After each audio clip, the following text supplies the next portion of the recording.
Guys and welcome back my channel सिर्फ IAS। तो आज काफी लेट हो गया था, इस वजह से हमने ये लाइव वाला सीन नहीं रखा। और ये अगस्त का जो हमारा मंथ है उसकी करंट अफेयर की मैगजीन जो चल रही है विजन IAS की, उसका पार्ट 2 है एनवायरनमेंट का। इसके बाद अगस्त मंथ की कंप्लीट हो जाएगी।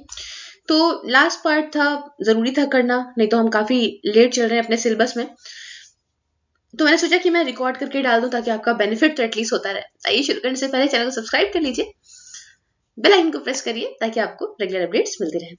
चलिए बिना टाइम वेस्ट करे स्टार्ट करते हैं यहाँ पे चीजों को हम। तो पहला टॉपिक है, टॉपिक कहता है सी लेवल राइज का। तो जैसे कि हम देख रहे हैं और न्यूज में भी इसी वजह से है, क्योंकि हुआ क्या है कि एक साइंटिफिक रिपोर्ट्स जर्नल ने बात नोट करी है कि जो सी लेवल राइज हो रहा है, जो सी लेवल इतनी बढ़ रही है, ये एक वेल एक्सेप्टेड कॉन्सिक्वेंस है क्लाइमेट चेंज का। तो क्लाइमेट चेंज का तो है ही है, हमें पता ही है कि बर्फ है, बर्फ ऐसे बहती बहती बहती बहती भाई गर्माहट की वजह से, ग्लोबल वार्मिंग की वजह से नीचे आई और रिवर का पानी जो है वो और बढ़ा दिया क्योंकि वो पानी बन गई थी। तो भाई ये बात तो कह फाइनल हो गई, एक्सेप्ट कर ली गई है, तो इसलिए ये है न्यूज में। अब बैकग्राउंड स्टोरी जानते हैं कि भाई आखिरकार बैकग्राउंड स्टोरी नहीं कह सकते हैं, कुछ न्यूज के बारे में और चीज कह सकते हैं। तो इसमें क्या हुआ है कि जो ये रिपोर्ट है उसमें क्या क्या पाया गया है, क्या क्या फाइंडिंग्स हैं। तो ये है पहली चीज, तो सी लेवल जो है वो बढ़ गया है, वो बढ़ गया है by between 180 to 200 millimetre since 1900। तो काफी ज्यादा सी लेवल राइज देखने को मिला है, और साथ ही साथ 0.5 से लेके करीब 0.7% तक का जो पूरे वर्ल्ड का लैंड एरिया है ये अभी रिस्क में है। अभी रिस्क में है, क्यों रिस्क में है? ये ऐसा ना हो जाए 22वीं शताब्दी मतलब 2100 तक क्या हो, जब जब 2100 आए तब क्या हो कि ये ऐसा एरिया जो है वो पानी में डूब जाए, कोस्ट के पास उसका सब कुछ डूब जाए। तो ऐसा कुछ हो सकता है, इससे काफी सारी पॉपुलेशन मर सकती है कोस्टल एरियाज में, है ना। तो भाई अगर वो मेजर्स नहीं अडॉप्ट करेंगे तो उनको काफी जो है सरवाइव करना पड़ सकता है। इससे इम्पैक्ट उन पर पड़ सकता है, क्योंकि होता क्या है कि भाई देखो रिवर के पास पास जो लोग रह रहे हैं, अब यहाँ पे अगर रिवर बढ़ेगी तो उसका पानी और अंदर तक आएगा और जो लोग ऐसे यहाँ पे रह रहे हैं वो भी इसमें डूब जाएंगे, ये बात हो जाएगी। तो अब देखिए 2100 तक क्या है कि बाय 2100 जो ग्लोबल पॉपुलेशन है, आप जानते हैं इतना बढ़ने की चक्कर में है ना। कोस्टल फ्लडिंग जो होगी, मतलब पॉपुलेशन तो बढ़ेगी ही बढ़ेगी, और जो कोस्टल फ्लडिंग होगी, जो कोस्ट के आसपास जो बाढ़ आएगी, है ना, वो भी काफी ज्यादा होगी। तो और पॉपुलेशन की बाढ़ भी यहाँ पे आएगी, और असली बाढ़ भी, पानी की बाढ़ भी आएगी, तो बड़ी ही मुसीबत क्रिएट हो जाएगी। तो ये बात कुछ फाइंडिंग्स करी है इस रिपोर्ट ने कुछ और जानकारी के बारे में भी देखा है, जैसे कि जो वैल्यू है ग्लोबल असेट की ये एक्सपोज हुई है, तो is projected to be between 6 to 9 trillion dollars और 12 to 20% of the global GDP. जो ये इतना जो बवाल होगा, जो ये ऐसे बर्बादी आएगी हमारे सामने, इसकी जो कॉस्ट अगर हम देखें, अगर हम रोकड़े के टर्म में देखें, पैसे के टर्म में देखें, तो 6 से लेके 9 आपका जो डॉलर्स हैं, आपके ट्रिलियन डॉलर्स हैं, उतना पैसा लग जाएगा इसके अंदर। और हम जीडीपी की बात करें तो 12 से लेके 20% जीडीपी की पूरे वर्ल्ड की, तो काफी ज्यादा पैसा लग जाएगा इसको कंट्रोल करने में, अगर हमने अभी नहीं देखा इसको। तो ये सारी कुछ बातें हैं, और न्यूज के बारे में कुछ और बातें जानेंगे। तो देखिए regional and global sea level rise के बारे में समझिए कि रीजनल सी लेवल राइज क्या होता है, ग्लोबल सी लेवल राइज क्या होता है।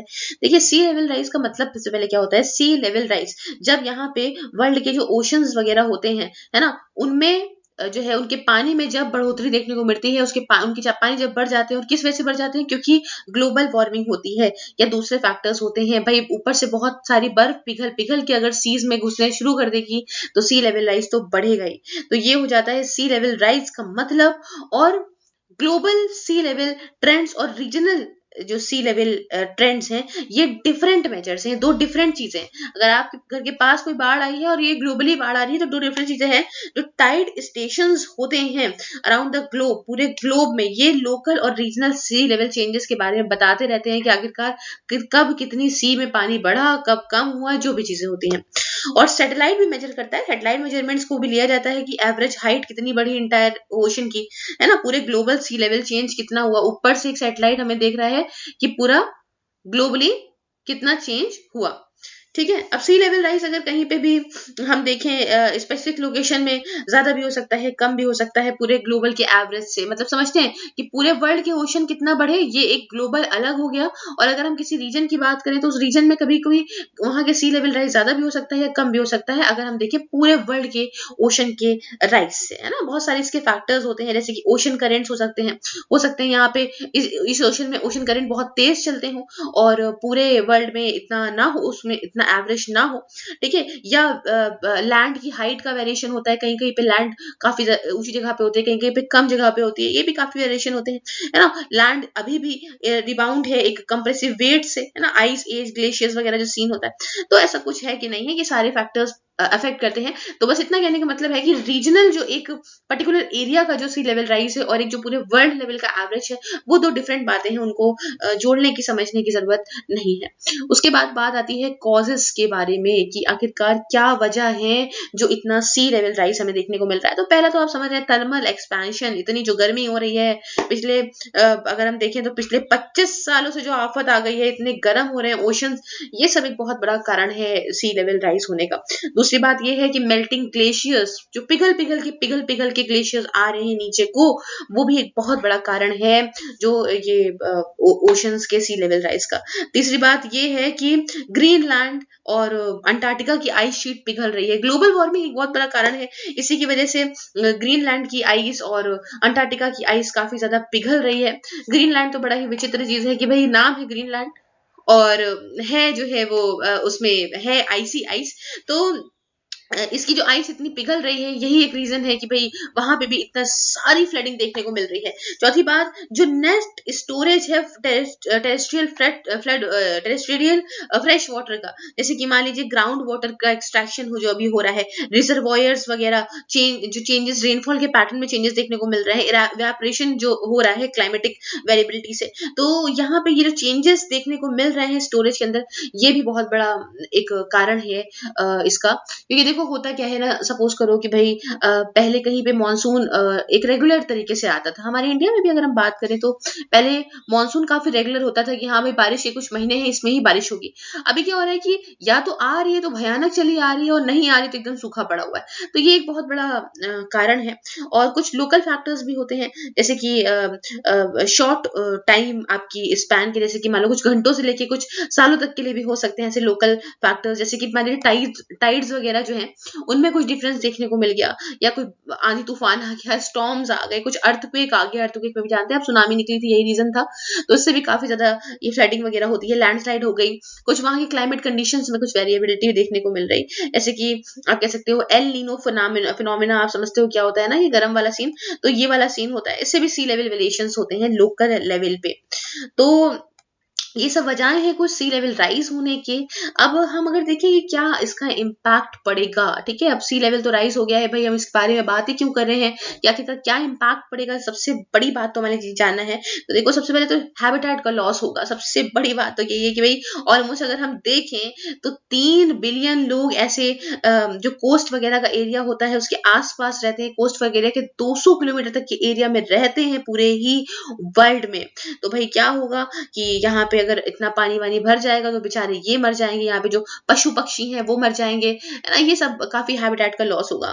तो इंडोनेशिया काफी कोशिश कर रहा है, इंडोनेशिया आप जानते हैं, तो इंडोनेशिया काफी कोशिश कर रहा है कि इंडोनेशिया की कैपिटल का नाम जो जकार्ता है, उसे यहाँ पे इंडोनेशिया प्लान कर रहा है to shift its capital from Jakarta, जो सबसे वर्ल्ड की फास्टेस्ट सिंकिंग सिटी बनती चली जा रही है, going to sinking of land by 25 centimetre पर ईयर। तो ये सोच रहा है, इंडोनेशिया सोच रहा है कि जकार्ता से अपनी कैपिटल को शिफ्ट कर दे। क्यों शिफ्ट कर दे?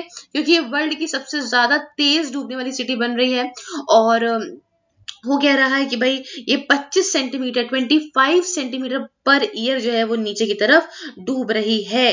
तो ऐसा कुछ है यहाँ पे, और इसकी वजह से टूरिज्म वहां का बेचारों का अफेक्ट कर सकता है ना, और इम्पैक्ट ये लैंडस्केप पे भी डालेंगे, जैसे कि बीच वगैरह पे, कुछ वहां के जो कल्चरल फीचर्स हैं उन पे भी डालेंगे। तो ये प्रॉब्लम तो जो आइलैंड्स हैं उनको सबसे ज्यादा फेस करने को मिलेगी। उसके बाद एक प्रॉब्लम आएगी एग्रीकल्चर के अंदर। एग्रीकल्चर के अंदर क्या आएगी कि जो ये सी लेवल राइज है इसका इफेक्ट आपको एग्रीकल्चर में भी दिखेगा। कैसे? क्योंकि जो जमीन है वो अगर पानी में डूब जाएगी तो किसी काम काम की नहीं रहेगी, और काम की नहीं रहेगी तो एग्रीकल्चर के लिए वो ज़मीन जो यूज़ कर रहे थे वो नहीं कर पाएँगे। तो ये एक बहुत बड़ी प्रॉब्लम है ना। उसके बाद भाई ये सारी चीज़ें, प्रोडक्शन वगैरह कैसे होगा? वहाँ जो फूड सिक्योरिटी होगी जो कोस्टल एरियाज़ की, वो कैसे मैनेज हो पाएगी? बिकॉज़ खाना तो मिलेगा नहीं, लैंड तो डूब गई। तो एक बहुत बड़ी वजह ये भी है। दूसरी बात ये है कि भई कोस्टल फिशरीज़ एंड एक्वाकल्चर की बात करें, अगर फिश के रिलेशन में अगर हम बात करें, तो जो नेगेटिव इफेक्ट होगा इस सी लेवल के राइज का फिशरी के ऊपर, एक्वाकल्चर के ऊपर, वो इनडायरेक्ट है।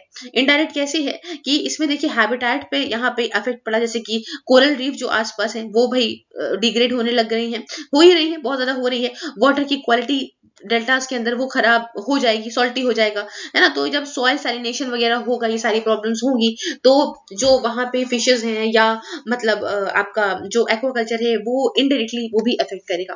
तो ये एक है। उसके बाद स्टॉर्म सर्ज।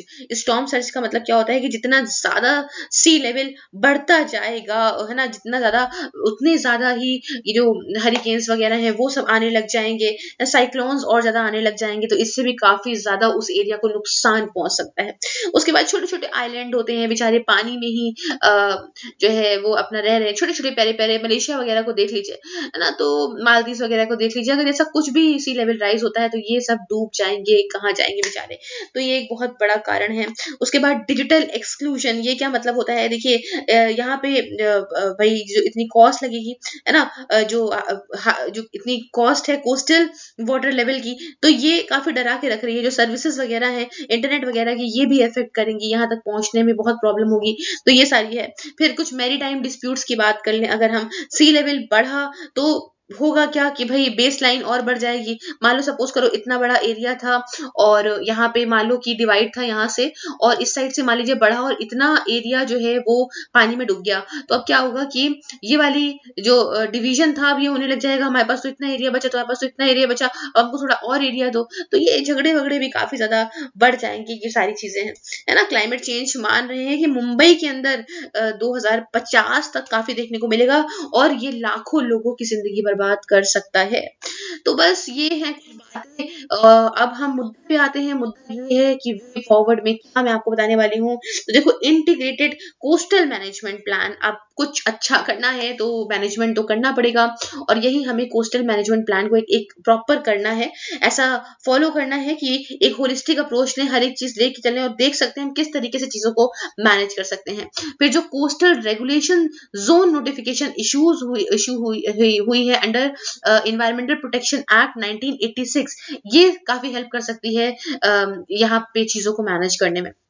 दूसरी बात, कम्युनिटी ओनरशिप की बात करें, तो पॉलिसी जो मेकर्स हैं उन्हें यहाँ पे स्टेक होल्डर्स को और इनकरेज करना चाहिए, शुरुआत की कुछ स्टेजेस में डिसीजन मेकिंग की, और पूरे ही डिसीजन मेकिंग में काफी इनकरेज करना चाहिए, जिससे जो हमारा कोस्टल एरियाज हैं थोड़ा वो अच्छे हों, है ना। और हमें कम्युनिटी ओनरशिप को भी यहाँ पे और ज्यादा प्रमोट करना चाहिए। तीसरी बात जो है वो है बैरियर्स टू अर्बन एरियाज। तो देखिए, जो रोटरडम कन्वेंशन था, यहाँ पे उसने ऑफर क्या किया था? उसने ऑफर किया था एक मॉडल, है ना, a model to other cities seeking to combat flooding and land loss. जो Rotterdam has built barriers, drainage and innovative architecture features, जैसे कि आपका वाटर स्क्वायर वगैरह टेम्परेरी पॉन्ड्स के साथ में। तो आप ऐसा कर सकते हो कि आप इन चीजों से सीखो कि किस तरीके से सिटीज जो हैं वो ऐसी फ्लडिंग से लड़ती हैं। आप उसी के हिसाब से आप बैरियर्स वगैरह बनाने की कोशिश करो, आप ड्रेनेज बनाने की कोशिश करो, अपने यहाँ से एक नए नए तरीके का आर्किटेक्चर बनाओ कि हम किस तरीके से इस पानी को अपने आने से रोक सकते हैं। उसके बाद कुछ इंक्लोजर डैम की बात करें, तो भाई देखो, हमें अगर 25 मिलियन लोगों की जिंदगी बचानी है दोस्तों, तो यहाँ पे एक इंपॉर्टेंट रीजन जो होंगे, जो 15 नॉर्दर्न यूरोपियन कंट्रीज के जो इंपॉर्टेंट रीजन होंगे हमारे, जिसमें सी लेवल राइज बढ़ता चला जा रहा है, जिसकी वजह से क्लाइमेट चेंज की वजह से, है ना। तो एक mammoth northern European enclosure dam, मतलब इससे नीड इसका फुल फॉर्म है, enclosing all the north seas being plan. तो ये प्लान करा जा रहा है, नीड को प्लान करा जा रहा है, जिसमें मदद की जाएगी उन सारे रीजन्स की, ऐसे 15 नॉर्दर्न यूरोपियन कंट्रीज की जो जिनको यहाँ पे क्लाइमेट चेंज या सी लेवल राइज से इफेक्ट होगा। अब यहाँ पे और क्या कर सकते हैं, और हम यहाँ पे adaptation to sea level rise, जैसे कि पहला कैसे कर सकते हो कि अपना जो जरूरी इंफ्रास्ट्रक्चर है उसे यहाँ पे रीलोकेट करो, जैसे कि प्लांट्स वगैरह हो गए, पंप स्टेशन वगैरह हो गए, इसको आप थोड़े ऊंचाई वाले एरिया पे बनाओ जहां तक पानी ना पहुंच सके, तो अगर पानी आता भी है तो आपको कोई लॉस यहाँ पे ना हो। दूसरी बात, understanding and modelling ground water condition. आप समझिए कि आखिरकार ग्राउंड वाटर की कंडीशन क्या है, आप जो एक्वाफेयर जिसे कहते हैं पानी के अंदर वाला सामान जो है, भाई पानी वानी कैसा मैनेजमेंट है, कैसा वाटर क्वालिटी है, क्वालिटी चेंज हो रही है कि नहीं हो रही है, इस बारे में आपको पूरी जानकारी रखनी है। तीसरी बात, कोस्टल रिस्टोरेशन प्लान्स है ना, इससे क्या हो सकता है, कोस्टल रिस्टोरेशन प्लान से क्या हो सकता है कि वाटर क्वालिटी जो है वो प्रोटेक्ट हो सकती है, ये वाटर क्वालिटी यूटिलिटी इंफ्रास्ट्रक्चर जो है वो यहाँ पे प्रोटेक्ट हो सकता है, और जो तूफान वगैरह आता है इससे बचाया जा सकता है। कैसे, आप प्रोटेक्टिव हैबिटेट वहां पे बढ़ाओ कोस्टल इकोसिस्टम का, जैसे कि मैंग्रोव्स वगैरह लगा दो, वेटलैंड्स वगैरह बना दो, तो उससे क्या होगा कि यहाँ पे तूफान वगैरह नहीं आएगा, तूफान नहीं आएगा तो ये बाढ़ वगैरह आने के चांसेस थोड़े कम हो जाएंगे। उसके बाद injection of fresh water with aquifers, इससे क्या होगा, इससे यहाँ पे ये बैरियर का काम करेगा, है ना, और जो इंट्रूजन है उससे रिचार्ज भी होता रहेगा ग्राउंड वाटर, है ना, तो यहाँ पे मतलब फ्रेश वाटर को एक्वाफर्स में यहाँ पे इंजेक्ट करने की कोशिश करिए।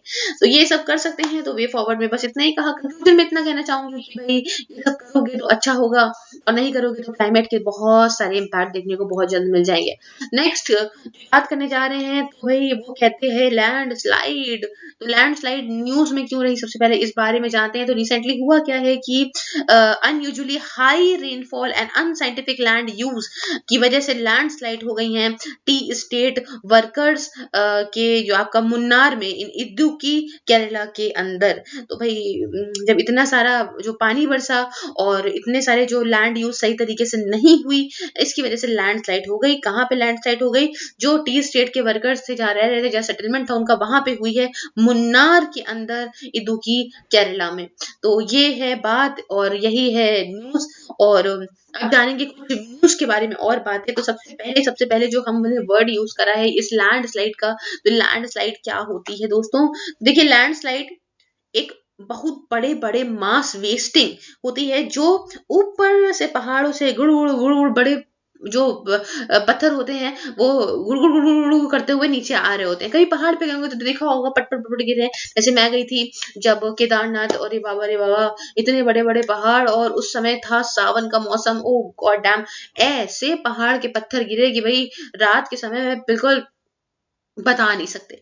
तो ऐसा कुछ होता है लैंडस्लाइड, और ये सॉइल और रॉक वगैरह डायरेक्ट जैसे ग्रेविटी की वजह से नीचे की तरफ आ जाते हैं। ठीक है, अब इसमें कुछ 5 मोड्स ऑफ स्लोप मूवमेंट होता है, जैसे एक फॉल कर जाए, फिर टॉपिल हो, स्लाइड होकर आ रहा हो, है ना, या स्प्रेड करे या फ्लो करता हुआ आए। तो ऐसे कुछ 5 मोड होते हैं। और अगर हम आपका geological survey of India GSI के हिसाब से देखें तो करीब 0.42 मिलियन किलोमीटर इसमें कवर करता है, नियरली 12.6 लैंड का एरिया हमारी कंट्री का। ये इतना बड़ा एरिया जो है वो लैंड स्लाइड से प्रोन है, लैंड हजार्ड से प्रोन है अभी भी। तो ऐसा कुछ मामला है। अब आप कहोगे कि भाई क्या वजह होती है, क्यों जो है वो लैंडस्लाइड होती है, पर उससे पहले हमें ये जानना बहुत जरूरी है कि आखिरकार ये इदुक्की में एक्चुअली में क्या हुआ, जो बात ये इतनी बड़ी खबर में आ गई। तो एक्चुअली में देखिए बच्चों, ये हुआ था कि इदुक्की जो ये डिस्ट्रिक्ट है, ये जानी जाती है स्पाइस गार्डन ऑफ केरला के लिए। यहाँ पे जो है मसाले बहुत ज्यादा उगते हैं, और ये आपका वेस्टर्न घाट्स के अंदर आपको देखने को मिलती है केरला में। और इसमें अनायमुदी माउंटेन रेंज है, इराविकुलम नेशनल पार्क है नॉर्थ में यहाँ पे, और इदुक्की डैम भी है, और पेरियार नेशनल पार्क भी है इसके अंदर साउथ में। तो ये सारी चीजें हैं, और काफी फेमस है ये जगह, यहाँ पे काफी टूरिस्ट वगैरह भी यहाँ पे जाते हैं। अब मेजर कॉज देखें, अभी रिसेंट लैंडस्लाइड यहाँ पे हुई क्यों है, इसके वजह में अगर आपको बताऊं तो काफी रेनफॉल यहाँ पे देखने को मिला। अगर मैं नंबर्स में बताऊं तो करीब 216 सेंटीमीटर का यहाँ पे रेनफॉल देखने को मिला है। और ह्यूमन इंटरवेंशंस वगैरह जो है, जैसे कि building on slopes which are nearly 40 degree without adequate protective measures. अब भैया ऐसी ही ढलान पे तुमने जो है घर बना दिए, वहां पे 40 डिग्री करीब वहां पे ढलान थी, और ऐसे एंगल पे घर बना दिए, कोई प्रोटेक्टिव मेजर्स नहीं लिया, तो ऑब्वियस सी बात है यहाँ पे कुछ ना कुछ तो होना ही था। तो यही देखने को भी मिल गया। उसके बाद रिवर के चैनल का ब्लॉकेज देखने को मिला, और इसकी वजह से उसका कोर्स चेंज हो गया। जैसे मान लो पानी यूं बह के आ रहा है, ठीक है, अब यहाँ पे क्या है कि यहाँ पे मान लो पानी, तो पानी पानी अपने लिए जगह बना लेता है, और पानी यहाँ से बहता हुआ आ रहा है, यहाँ पे उसको जगह नहीं मिल रही है, खूब जो है पत्थर है, ईंटें हैं, बहुत ऊंचा सा हो गया, तो ये क्या करेगा, ये इधर बहने लग जाएगा, और फिर इधर किसी भी डायरेक्शन में जाएगा तो यहाँ के सेटलमेंट को वो क्या करेगा, बर्बाद कर देगा। तो यही होता है कोसी रिवर के साथ में, तो अक्सर यही देखने को भी मिलता है। उसके बाद हम देखें तो सॉइल का काफी हाई कंटेंट था, सैंड का, है ना, तो सैंड का कंटेंट ज्यादा होता है, तो पानी उसमें ज्यादा हद तक जो है वो एब्जॉर्ब हो जाता है, और इसकी वजह से ये बिल्कुल गिलगिली सी हो जाती है, लूज फॉर्म ले लेती है ना, और इसमें स्लिप होने का बहुत खतरा रहता है। अगर गिलगिली मिट्टी होती है, दलदल टाइप्स अगर हो जाए, तो उसमें स्लिप होने का काफी ज्यादा खतरा रहता है। अब सॉइल के अंदर काफी ज्यादा क्ले कंटेंट बहुत ज्यादा होता है, एंड इसकी काफी इंटेंसिटी होती है, रेनफॉल की आपकी, and high intensity rainfall saturate the soil on the slope. तो ये क्या कर देता है, इकट्ठा कर देता है इतना सारा रेनफॉल जो है वो सॉइल को स्लोप्स के ऊपर, तो इससे भी काफी ज्यादा बह बह के नीचे आता है। तो ये कुछ वजहें हैं जिस वजह से देखने को मिला है ये इदुक्की में ऐसा कुछ लैंडस्लाइड वगैरह। अब हम कुछ बात करें कि आखिरकार वजहें क्या होती हैं कि ये लैंडस्लाइड की इदुक्की में क्यों हुआ, वो हमें पता है कि लैंडस्लाइड आखिरकार क्यों होती है, उस बारे में हम जानते हैं। तो देखिए, वाटर एंड फ्लडिंग, देखिए सिंपल सा है कि वाटर की वजह से फ्रिक्शन कम हो जाता है। फ्रिक्शन क्या होता है, आप जानते हैं कि मतलब जो हम जमीन पे चल रहे हैं उसमें हमारी जो पकड़ होती है ना, टायर में जो देखते हैं आप ऐसे बीच बीच में से ऐसे कांटे टाइप के बने होते हैं, डिजाइन बनी होती है, उससे क्या होता है कि जो सड़क पे आप चल रहे हो वो आपको चिपक के सड़क पे चल सके, ठीक है, एक थोड़ा सा हमारी एकदम फ्लो ना हो। अभी आप अगर आप मार्बल पे चलोगे तो देखिए बिल्कुल फ्रिक्शन नहीं होता, कोई ना काटे, कहीं कुछ नहीं होते हैं, और मार्बल पे अगर आप पानी डाल के फिसलोगे तो सुर्र से फिसल जाओगे, ठीक है। लेकिन अगर आप रोड पे देखोगे तो रोड में ड्रामर पड़ा होता है, थोड़ा खुरदुरा हिस्सा होता है, तो वो फ्रिक्शन हो जाते हैं, ठीक है। तो फ्रिक्शन क्या होता है, मतलब हमें यहाँ पे थोड़ा जो रिस्ट्रिक्ट करता है मूवमेंट को। तो पानी जो है वो फ्रिक्शन कम करता है, वो आप जानते हैं, कहीं भी पानी डाल दोगे तो फिसलते चले जाओगे ना, तो फ्रिक्शन कम करता है। और पानी फ्रिक्शन कम करता है बेडरॉक के बीच में, और जो उसके ऊपर छोटे छोटे छोटे छोटे मिट्टी है, सेडिमेंट्स पड़े हैं उसके बीच में। और ग्रेविटी से क्या होता है, जो हमारा जो खिंचाव है उससे, ग्रेविटी से क्या होता है कि यहाँ पे डेब्रिस जो है, जो कूड़ा कक्कड़, जो छोटे छोटे रॉक्स वगैरह हैं, वो बहते हुए नीचे आ जाते हैं। अब पानी है, बेडरॉक है, ऊपर है सेडिमेंट्स, तो वो बहेगा बहेगा बहेगा नीचे आ जाएगा सोने पे सुहागा। तो ये एक वजह है। और सैंडी और अगर क्लेई सॉइल है हल्का सा, तो थोड़ा सा भी पानी डाल दोगे, थोड़े से पानी डालने की वजह से ही आपको इनस्टेबिलिटी देखने को मिल जाएगी, वहां पे एकदम मामला हिल सा जाता है ना। तो ये वजह है। हालांकि सेडिमेंट्स काफी हैवी होते हैं, और ज्यादा पानी अगर आप ऐड करोगे तो ये जो है नीचे हिल के भी नीचे बहते हुए आ जाएंगे। तो ये एक वजह है। दूसरी वजह जो होती है लैंडस्लाइड होने की, वो होती है अर्थक्वेक। अब भैया पहाड़ है, पहाड़ बहुत तेज हिल जाएगा अगर नीचे से, तो क्या होगा, टूट टूट के नीचे नीचे गिरने लग जाएगा। तो ये एक बहुत बड़ा कारण है ना। तो ऐसा ये भी एक बहुत बड़ा कारण है। हालांकि देखिए तो इंडियन प्लेट जो है वो नॉर्थ की तरफ मूव कर रही है, ये भी आप जानते होंगे, ऊपर की तरफ जा रही है, और यूरेशियन प्लेट की तरफ जा रही है। स्पीड इसकी है जो 45 mm पर ईयर है, और माउंटेन रॉक्स एक्सपीरियंस करते हैं, इसीलिए काफी स्ट्रेस होता रहता है उसके अंदर, तोड़ो तोड़ो अंदर हमारे जो अर्थ है उसके अंदर होता रहता है। उसकी वजह से काफी प्रोन हो जाती है लैंडस्लाइड, क्योंकि अंदर हिल रहा है मामला। और आप जानते हैं कि जो हमारा प्यारा हिमालय है उसमें अभी यंग है, जवान है, उबलता हुआ है, तो उसमें जो है वो और ज्यादा ये सब होता है, और इस वजह से अर्थक्वेक की वजह से भी काफी लैंडस्लाइड होती हैं। तो ये एक बहुत बड़ा कारण होता है। तीसरा कारण होता है वाइल्ड फायर्स एंड डिफॉरेस्टेशन। अब भाई डिफॉरेस्टेशन तो है ही ना, पेड़ है, पेड़ ने पकड़ के रखा हुआ है सॉइल को। अब सॉइल को पकड़ रखा है पेड़ ने, सब कुछ सही चल रहा था, तुम पेड़ को काट दोगे, अब पानी आया तो कहाँ कहाँ सॉइल जो फालतू पड़ा हुआ, तो यूं करके पानी आएगा तो बहता हुआ चला जाएगा नीचे।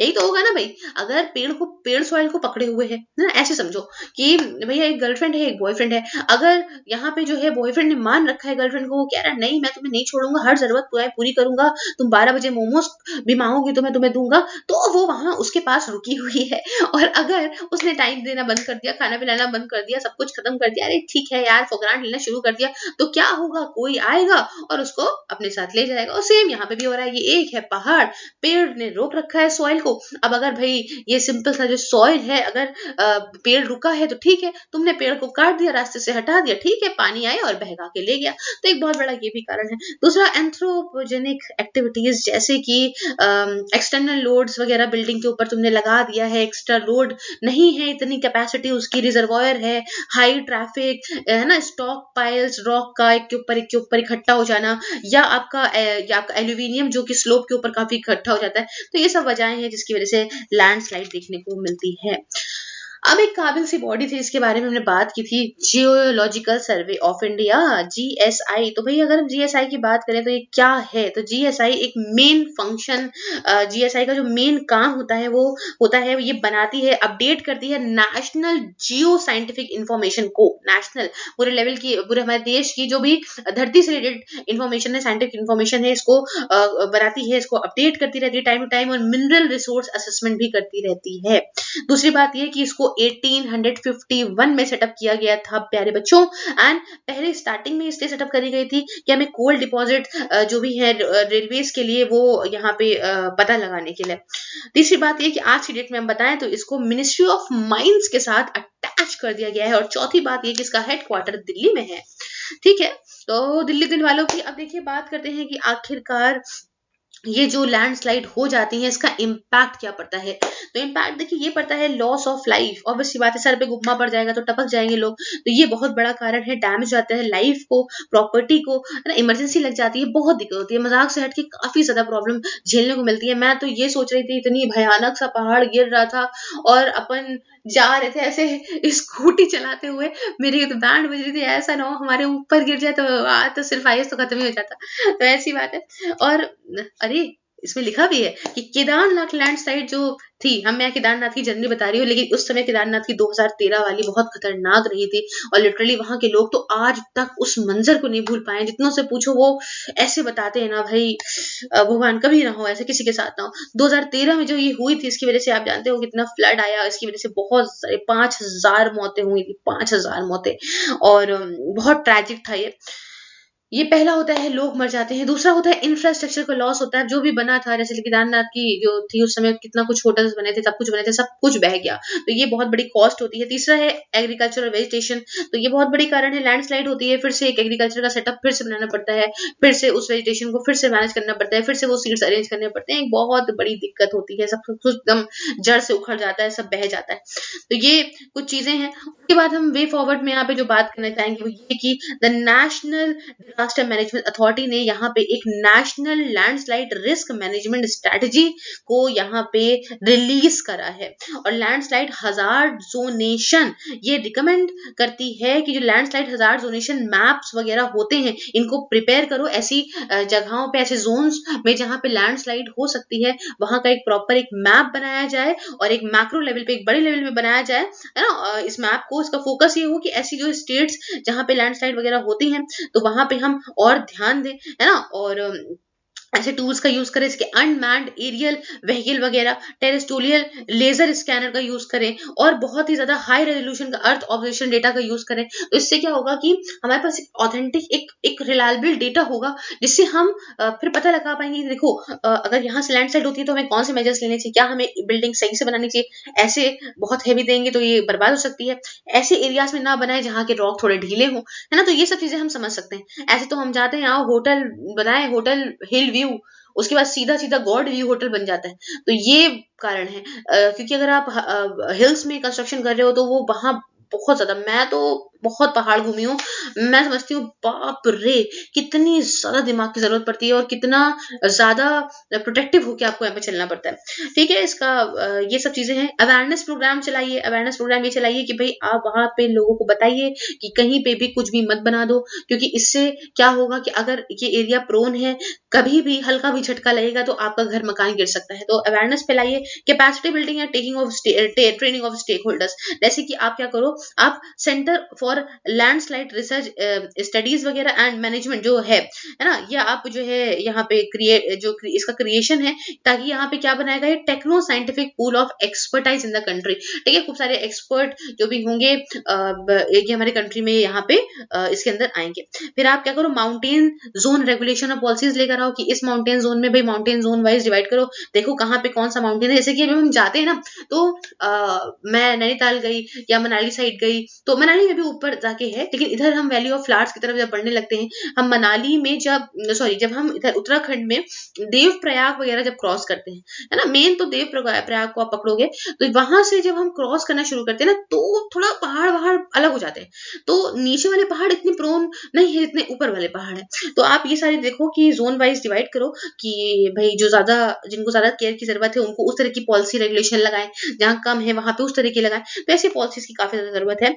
और यहाँ पे ऐसा कुछ आप करिए, अमेंडमेंट लेकर आइए टाउन में, कंट्री की प्लानिंग के रेगुलेशंस में, तो ऐसा कुछ अच्छा हो सकता है। कुछ बेस्ट प्रैक्टिसेस जो कि सिक्किम के अंदर ली गई हैं, जैसे कि control bleaching of artificial lake to prevent lake burst situation, help reducing landslide can be extrapolated in the hilly region. तो इन्होंने ये काफी अच्छा करा।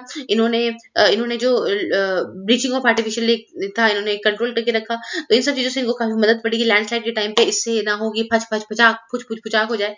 तो early warning system for landslide, ऐसा भी करिए कि भाई अगर लैंडस्लाइड होना शुरू हुई है, हल्के से पहाड़ हिले हैं अपनी जगह से, तो आप वार्निंग पूरी जगह पे ऐसे सिस्टम्स बनाइए कि वार्निंग आप दे दें, या आप पहले से समझे चीजों के, ऐसे इंस्टॉलेशन हो, ऐसे प्रोन एरियाज में ऐसी चीजें इंस्टॉल हो कि आप सबको वार्निंग दे दें। ऐसा ना हो कि सब आफत हो जाए तब बेचारों को पता चले, जब उनके परिवार वालों को कोई घात पहुंच जाए।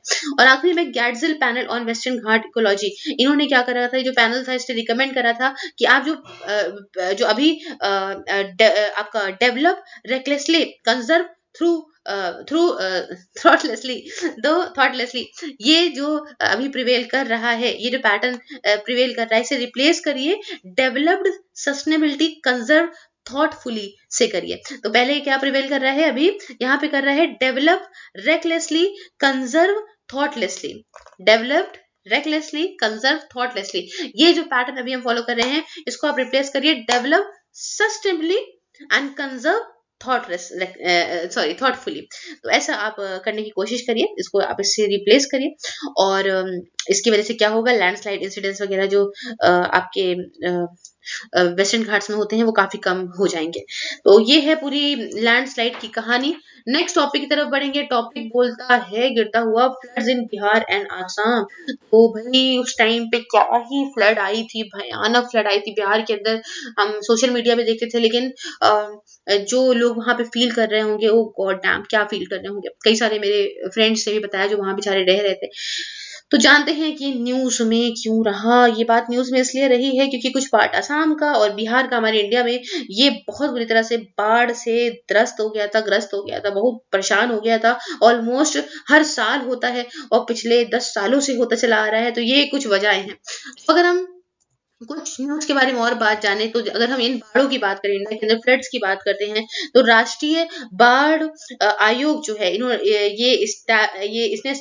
हैज एस्टिमेटेड इन 1980, इसने एस्टिमेट किया था 1980 में कि जो टोटल प्रोन एरिया है हमारे इंडिया के अंदर, वो 40 मिलियन हेक्टेयर का है। मतलब समझ रहे हैं। और ये उस समय इन्होंने ये कहा था, और इसको रिवाइज करा गया है, एरिया बढ़ा दिया गया है, ये अब 49.8 समथिंग मिलियन हेक्टेयर हो चुका है। जैसे कि अगर हम बात करें तो 39 point something percent total land area है असम के अंदर, है ना। और 73.63 जो आपका जियोग्राफिकल एरिया है नॉर्थ बिहार के अंदर, ये सब प्रोन है फ्लड्स से। मतलब इन सब की जगह पे बाढ़ आ सकती है।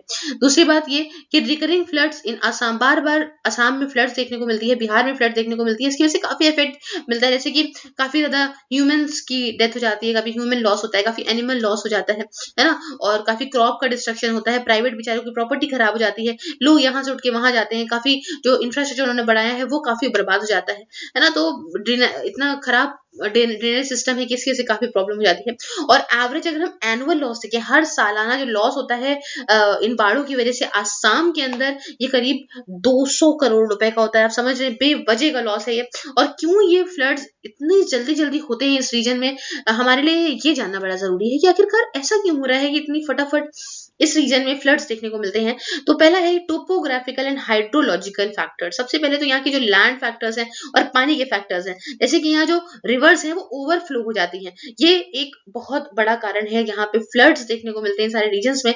सबसे बड़ी आप जानते हो ब्रह्मपुत्रा बहुत खतरनाक नदी है भैया, वो छम से ऊपर से जो गिरती है ना भाई असम के अंदर, ये बहुत बड़ी आफत क्रिएट कर देती है यहाँ पे। हाँ, और ये ब्रह्मपुत्रा हो गई, बराक हो गई, ये इनकी ट्रिब्यूटरीज असम में है ना। और कोसी रिवर को तो कोसते हैं बिहार वाला, इसीलिए भाई कोसी रिवर बिहार के अंदर एकदम आतंक मचा देती है और ज्यादातर फ्लड्स वही करती है। तो जो फ्लडिंग सिचुएशन है सारी रिवर्स की, वो इस वजह से होती है। इसका रीजन समझिएगा, क्योंकि इरोजन और सिल्टिंग रिवर्स बेड्स की। अब है क्या कि रिवर में काफी इरोजन है यहाँ पे। अब होता क्या है कि मान लो सपोज करो कि मैंने वही वाला जो बात पहले बताई आपको, ये रिवर यूं शराफत से बह रही थी। अब यहाँ पे खूब मिट्टी मिट्टी इकट्ठा होगा उसके रास्ते में, तो ये क्या करेगी, ये इधर उधर जाना शुरू कर देगी। अब ये भयानक रिवर है, जब ये इधर उधर उछल के जाएगी तो ये जहां पे भी जाएगी भयानक तरीके से तूफानी लेकर आएगी भाई साहब। तो ऐसा कुछ वहां पे करती है और यही एक वजह है यहाँ पे। दूसरी बात, अर्थक्वेक, लैंडस्लाइड कभी कभी आ जाती है। कुछ फ्लड जो है वो मेन जो ट्रिब्यूटरी आ रही है उसके साथ मिल जाते हैं, तो ये एक बहुत बड़ी हो जाती है। और कुछ जो आसपास की जो स्टेट्स हैं वहां से कुछ पानी आ जाता है, तो इसकी वजह से और ज्यादा ये बढ़ जाता है। तो ये कुछ वजहें हैं। कुछ मीटियोलॉजिकल फैक्टर्स भी हैं। मीटियोलॉजिकल फैक्टर जैसे कि कुछ 80% जो प्रेसिपिटेशन का है इंडिया में, वो आपका मानसून के महीने में, बारिश के महीने में होता है, जून से लेकर सितंबर के बीच में। और रेनफॉल काफी कम वक्त के लिए होता है, और इस वजह से इतने छोटे से वक्त के लिए अगर रेनफॉल होगा तो उसमें सारा रेनफॉल अगर हो जाएगा तो भड़म भड़म जो बादल फट जाते हैं, जो क्लाउड बस्ट होते हैं, जो ग्लेशियर की लेक्स जो फट जाती हैं, है ना, इसकी वजह से काफी ज्यादा हिमालय की रिवर्स में फ्लड देखने को मिलता है। फिर एंथ्रोपोजेनिक फैक्टर्स ये हैं कि भैया देखो, डिफॉरेस्टेशन, वही मैंने बताया, पेड़ को काट दोगे भाई तो क्या ही रह जाएगा तुम्हारे पास। पेड़ काटा तुमने, सॉइल को बनाया लूज, और अब जो पानी बहा तो पेड़ रोक सकते थे, उन्होंने कहा अरे हमको काट दिया, अब हम नहीं रोकेंगे, तो उन्होंने रोका नहीं और सब कुछ बहते हुए सब बर्बाद कर देते हैं ये। तो ये एक बहुत बड़ी रीजन होता है। कंजेशन, ड्रेनेज सिस्टम प्रॉपर ना होना, तो ये सारी बातें हैं। अनसस्टेनेबल कोई माइनिंग का रिवर बेड है, या बहुत ही बुरी तरह से कोई प्लान करा है अपने वर्क, या क्लाइमेट चेंज वगैरह, ये सारे के सारी प्रॉब्लम्स आती है। फिर अगर हम देखें कि आखिरकार फ्लॉज क्या हैं फ्लड मैनेजमेंट स्ट्रेटजीज के अंदर, तो देखिए, construction of embankment without proper assessment. दिक्कत ये है कि भैया एम्बार्कमेंट, तो ये रिवर एम्बार्कमेंट तो बना देते हैं, लेकिन प्रॉपर सही से इसकी असेसमेंट नहीं करते, समझते नहीं, जानते नहीं सही से। और असम के अंदर ये बहुत ज्यादा यूज करे जाते हैं ना, बिहार के अंदर बहुत ज्यादा यूज करे जाते हैं, है ना, कि ये जो फ्लड की सिचुएशन है हम एक अरोड़ा लगा के मैनेज कर ले, है ना। बहुत कोशिश करी जाती है इसको मैनेज करने के लिए। कुछ स्टडीज ने ये देखा भी है कि कई सारे कंसर्न केसेस में एम्बार्कमेंट जो है इन्होंने और ज्यादा बढ़ा दिया, और ज्यादा इसको, I am so sorry, I am just trying to make you interested in this topic, and इसलिए मैं थोड़ा सा ऐसे पढ़ाने की कोशिश कर रही हूँ, और मैं बहुत चार्ज हूँ। खैर, तो फ्लड प्रॉब्लम जो है उसे और ज्यादा इन एम्बार्कमेंट ने बढ़ा दिया है। मेजर इश्यूज अगर मैं बताऊं इन एम्बार्कमेंट के साथ में, हो क्या जाता है कि ये जो है ना, जो ड्रेनेज है उसके साथ में इंटरफेयर करने लग जाते हैं, है ना, और उसकी वजह से अब ये एक प्रॉपर ड्रेनेज को रोकने लग गए। अब इससे क्या होगा, ड्रेनेज कंजेक्शन हो जाएगा। अब जो फ्लड आया वो बह पाया नहीं, ठीक है, तो ये एक बहुत बड़ी वजह होती है। दूसरी वजह ये होती है कि ये इरोजन के टाइम पे खड़े नहीं रह पाते, ये एक वजह होती है। इनको कॉन्टिन्यूस मेंटेनेंस की, कॉन्टिन्यूस रिपेयर की जरूरत पड़ती रहती है, और हमारी यहाँ जो सरकारें हैं वो इतना फिर ध्यान नहीं देती कि जब बाढ़ आएगी तब देखेंगे, हमारा क्या है, हम तो अच्छी जगह पे बैठे हुए हैं। उसके बाद चौथी बात ये है कि ये रिवर बेड लेवल को और बढ़ा देती हैं, इसकी वजह से जो रिवर की जो कैरिंग कैपेसिटी है और कम हो जाती है। देखो, समझो ना बात को, क्या है कि ये ऐसे ऐसे ऐसे करके यहाँ पे रिवर में कुछ जगह थी। अब ये रिवर बेड अगर बढ़ जाएगा तो जो पानी, मान लो समझ लो यहाँ तक पानी भरता था, अब जब यहाँ तक रिवर बेड बढ़ जाएगा तो पानी तो इतना ही आएगा, और जो इतना पानी रह गया उछल फांद के बाहर निकल जाएगा। तो ये एक वजह होती है।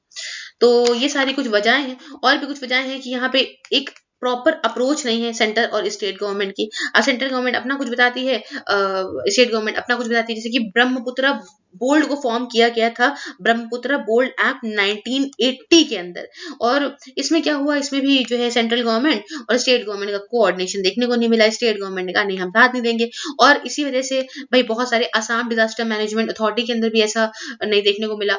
नेशनल डिजास्टर मैनेजमेंट अथॉरिटी के अंदर भी काफी कमी देखने को मिली, क्योंकि भाई इसमें नेताओं का तो कुछ जाता नहीं है, और पब्लिक का कुछ बचता नहीं है। तो ये एक प्रॉब्लम हो जाती है। Unrealised potential of multipurpose dam, जो मल्टीपर्पज डैम होते हैं उनकी जो है योग्यता को नहीं समझ पा रहे हैं ना, कि हम जब आप योग्य हों और आपको कोई समझ ना पाए, तो ये एक वजह है। तो डैम्स है असम के अंदर और बिहार के अंदर मेनली ये चाहते हैं कि हम हाइड्रो पावर बना दें, है ना, हम देख लें कि जो है कैसे हम बिजली पैदा कर दें, और स्टोरेज कैपेसिटी उनकी बढ़ाने के लिए कोई कदम नहीं उठा पाते। तो ये एक वजह है कि मल्टीपर्पज डैम को जब आप नहीं देखोगे तो ये प्रॉब्लम होगी। उसका आखिरी वजह ये भी है कि transboundary management of rivers. देखो भाई, यहाँ पे कोई रियल टाइम शेयरिंग नहीं होती है, एक टाइमली शेयरिंग नहीं होती है, करंट टाइम में शेयरिंग नहीं होती है हाइड्रोलॉजिकल डेटा की, पानी के डेटा की। और यहाँ पे रिवर बेसिन जो कि आपका बह रहा है दो स्टेट्स के बीच में, ना, जो भी पानी बह रहा है उसका एक प्रॉपर मैनेजमेंट नहीं होता है। एक स्टेट सोचती है हमारे से बह गई हटो, वो सोचती है चलो ठीक है हमारे यहाँ से बह गई ठीक है, लेकिन ये दोनों अगर आपस में अब डेटा मिला के चले, प्रॉपर तरीके से चीजों को मैनेज करें, तो हाँ भाई चीजें अच्छी हो सकती हैं। चलो भाई, कुछ जानकारी एक्स्ट्रा भी दे देते कि इम्पोर्टेंट क्या है, सिग्निफिकेंस क्या है फ्लड्स की काजीरंगा इकोसिस्टम के अंदर। काजीरंगा कहाँ है? सिक्किम के अंदर है। तो भाई जो पूरा एरिया है काजीरंगा का, ये फॉर्म हुआ है एल्यूवियल डिपॉजिट से। एल्यूवियल डिपॉजिट से हुआ है फ्रॉम दी ब्रह्मपुत्र। जो ब्रह्मपुत्र नदी जो है वो एल्यूवियल सॉइल लेकर आई है, उसके डिपॉजिट से पूरा एरिया काजीरंगा का जो है वो यहाँ पे बना है, और ब्रह्मपुत्र और उसके ट्रिब्यूटरीज से जो लाया गया एल्यूवियल डिपॉजिट है उसके द्वारा। और जो रीजेनरेटिव नेचर है फ्लड का, जो बार बार हुआ करते हैं, इसकी वजह से क्या होता है, काजीरंगा की जो वाटर बॉडीज हैं वो वापस से भरा करती हैं, इसका लैंडस्केप बना रहता है, और एक जो वेटलैंड्स का मिक्सचर है ये भी बना रहता है, ग्रास लैंड, सेमी एवरग्रीन जो डेसिडियस फॉरेस्ट है ये भी बरकरार रहते हैं। और जो फ्लड वाटर है ये यहाँ पे जो बेकार के प्लांट्स होते हैं, अनवांटेड प्लांट्स होते हैं, उनको भी बहा के ले जाता है, तो ये इनके लिए काफी फायदा होता है। तो ये एक फायदा है जो काजीरंगा को मिल रहा है इन बाढ़ों से। उसके बाद सरकार ने क्या एफर्ट्स लिए हैं उस बारे में जाने भाई। इन फ्लड को कंट्रोल करने के लिए सरकार ने कुछ तो किया होगा ना भाई। तो हाँ, किया है। राष्ट्रीय बाढ़ आयोग बनाया है 1976 के अंदर, और इसने अपनी रिपोर्ट बच्चों 1980 में दे दी थी ना, और बहुत सारे मेजर्स बताए थे कि किस तरह से फ्लड को कंट्रोल कर सकते हैं। दूसरी बात, नेशनल वाटर पॉलिसी बनाई गई थी 2012 के अंदर, जिसका मेन जो है जो ये फोकस डाल रही थी कि कंस्ट्रक्शन करने पे, बड़े बड़े स्टोरेज कंस्ट्रक्शन करने में, ये रिजर्वायर बना दिए जाए, है ना, और ऐसे मेजर्स लिए जाए, नॉन स्ट्रक्चरल मेजर लिए जाए, जिससे हम यहाँ पे फ्लड को मैनेज कर सकें। तीसरा क्या किया था इन्होंने, जो गंगा फ्लड कंट्रोल मिशन सरकार जो है इसको सेटअप किया था पटना के अंदर 1972 में, और ब्रह्मपुत्र बोर्ड को जैसे मैंने आपको बताया 1980 में सेटअप किया गया था। और इससे क्या होता है, इससे आपका गंगा बेसिन स्टेट्स और नॉर्थ ईस्टर्न स्टेट, है ना, ये सब जो है वो फ्लड मैनेजमेंट सर्विसेज मेजर्स लेने के लिए बनाए गए थे। उसके बाद इन्होंने क्या करा था कि सेंट्रल वाटर कमीशन को सेटअप किया गया था 1945 के अंदर, है ना। तो इसने क्या करा था, इसने फ्लड फोरकास्टिंग एक्टिविटीज परफॉर्म करी थी कि भाई बाढ़ आने वाली है तो पहले से फोरकास्ट कर देंगे। बहुत बड़ी बड़ी जो मेजर रिवर्स थी उनके ऊपर ध्यान दिया गया था, उनकी ट्रिब्यूटरीज के ऊपर ध्यान दिया गया था हमारे कंट्री में, है ना। और इन्होंने फ्लड फोरकास्ट स्टेशंस भी बनाए थे, 175 स्टेशंस बनाए थे, कि हम पहले से ही देख लें कहाँ बाढ़ आने वाली है, तो हम लोगों को थोड़ा जो है समझा सकेंगे। फिर उसके बाद हम वे फॉरवर्ड की बात कर लेते हैं। तो भाई वे फॉरवर्ड कहता है कि एक कोलैबोरेटिव अप्रोच अपनाओ। सेंट्रल गवर्नमेंट मिले यहाँ पे, स्टेट गवर्नमेंट से कई सारे स्टेक होल्डर मिले, इसके डिस्ट्रिक्ट के लोग मिले, हमारा मेट्रोलॉजिकल डिपार्टमेंट है वो मिले, कम्युनिटी मिले, तब यहाँ पे सबका डेटा मिलेगा, सबके एफर्ट से ही हम सिर्फ इसको रोक सके। तुम्हारा काम है तुम देख लो, तुम्हारा काम है तुम देख लो, हम तो बर्बाद हो जाएंगे तुम देख लो, तो ये नहीं करना है। सब मिलो तभी रोक सकते हो भैया। और ये काफी इंपॉर्टेंट है असम के लिए कि वो एक साथ काम करे, आसपास की स्टेट के साथ मिलकर, जैसे कि मेघालय के साथ मिलकर अपना बेसिन शेयर करे ब्रह्मपुत्र का। तो ये सब कर सकते हैं। उसके बाद फोकस जो आपका है, माइंडलेस कंस्ट्रक्शन ऑफ एम्बार्कमेंट्स और टू फ्लड मिटिगेटिंग पॉलिसीज तक, इसे हमें भैया अपना फोकस देखो, फोकस अपना चेंज करो, ठीक है। अभी जो एम्बार्कमेंट्स हैं उनको जरा देखो समझो। और नेशनल वाटर पॉलिसी 2012 की ये रिकमेंड करती है मॉर्फोलॉजिकल स्टडीज, कि आप कंडक्ट करिए मॉर्फोलॉजिकल स्टडीज जो पूरी तरह से बेस्ड होंगी प्लानिंग पे, एग्जीक्यूटिव्स पे, मेंटेनेंस पे, या आपके एम्बार्कमेंट वगैरह बनाने को लेके, है किस तरीके से आप अच्छे एम्बार्कमेंट बना सकते हो, कैसे रिपेयर कर सकते हो, कैसे उनको मेंटेन कर सकते हो, ये सारी बातें। एक ऐसी मैनेज इंटीग्रेटेड अप्रोच लेकर आओ जिससे आप मैनेज कर सको, फ्लड्स वगैरह को मैनेज करो प्रॉपर तरीके से, ये कर सकते हो आप, है ना। जैसे कि ये वेटलैंड्स हो गई, जिन्हें लोकली बील्स कहा जाता है, ये रिजर्वॉयर का काफी अच्छा काम करती हैं, तो इनको अच्छे से रिजुविनेट कर लो, इनकी थोड़ी देखभाल कर लो, है ना, और इनको वापस से सही कर लो, ताकि जो है ये अगली वाले बाढ़ आने से पहले ये आपके लिए मददगार साबित हो जाएं। तो ये आप कर सकते हो। फिर स्टोरेज स्पेस रिजर्वॉयर में और बढ़ा सकते हो, भैया पानी की स्पेस बढ़ जाएगी थोड़ी ज्यादा, तो थोड़ा ज्यादा और कैपेसिटी हो जाएगी उसको स्टोर करने की। अवेयरनेस अवेयरनेस फैलाओ, आसपास के लोगों को बताओ कि सुनो भैया, अगर तुमने जो है वो इन इन एरिया में रहे या इस टाइम पे इस एरिया में रहे या ऐसा कोई काम करा तो आपको इफेक्ट करेगा, अवेयरनेस फैलाओ, है ना। और आपका फ्लड प्लेन जोनिंग वगैरह हो गया, जैसे कि ऐसे मेजर्स लो जिसमें आप जोन्स वगैरह को डिमार्केट कर दो, है ना, कि देखो कि कौन कौन सी ऐसी जोन है जहाँ पे इफेक्ट ज्यादा है, कौन सी जोन है जहाँ इफेक्ट कम है, कौन सी प्रोन ज्यादा है, कौन सी प्रोन कम है, तो ऐसा कुछ। और सेंट्रल वाटर कमीशन ने यहाँ पे एक सर्कुलेट करा है एक model bill on flood plain zoning को लेके, इन सारी स्टेट्स को करा है 1975 में, ये स्टेट्स को गाइड करें किस तरीके से लॉ लेकर आओ इस पर्पस में। दूसरी बात, आरबीए रिकमेंड करता है कि साइंटिफिक असेसमेंट करिए ऐसे फ्लड प्रोन एरियाज की जहाँ पे पानी के बाढ़ ये आ सकती है, ऐसी ऐसे एरिया को साइंटिफिकली आप असेस करो, देखो, असेसमेंट करो, जानो समझो, है ना, वहां पे कैसे ड्रेनेज ला सकते हो, है ना, ऐसे एरियाज जहाँ पे ड्रेनेज कंजक्शन है वहां समझिए जानिए, और उसके बेसिस पे आप उसका कोई इलाज निकालिए, मैप बनाइए, है ना, सैटेलाइट इमेजरी करिए, लेकिन उसके एक तरीके निकालिए जिससे आप उसको एरिया को जो है बर्बाद होने से रोक सकते हैं। तो ऐसा कुछ है। नेक्स्ट हम जो बात करने जा रहे हैं वो टॉपिक है ओ ओ ओ फ्लैश ड्रॉट। तो फ्लैश ड्रॉट क्या है?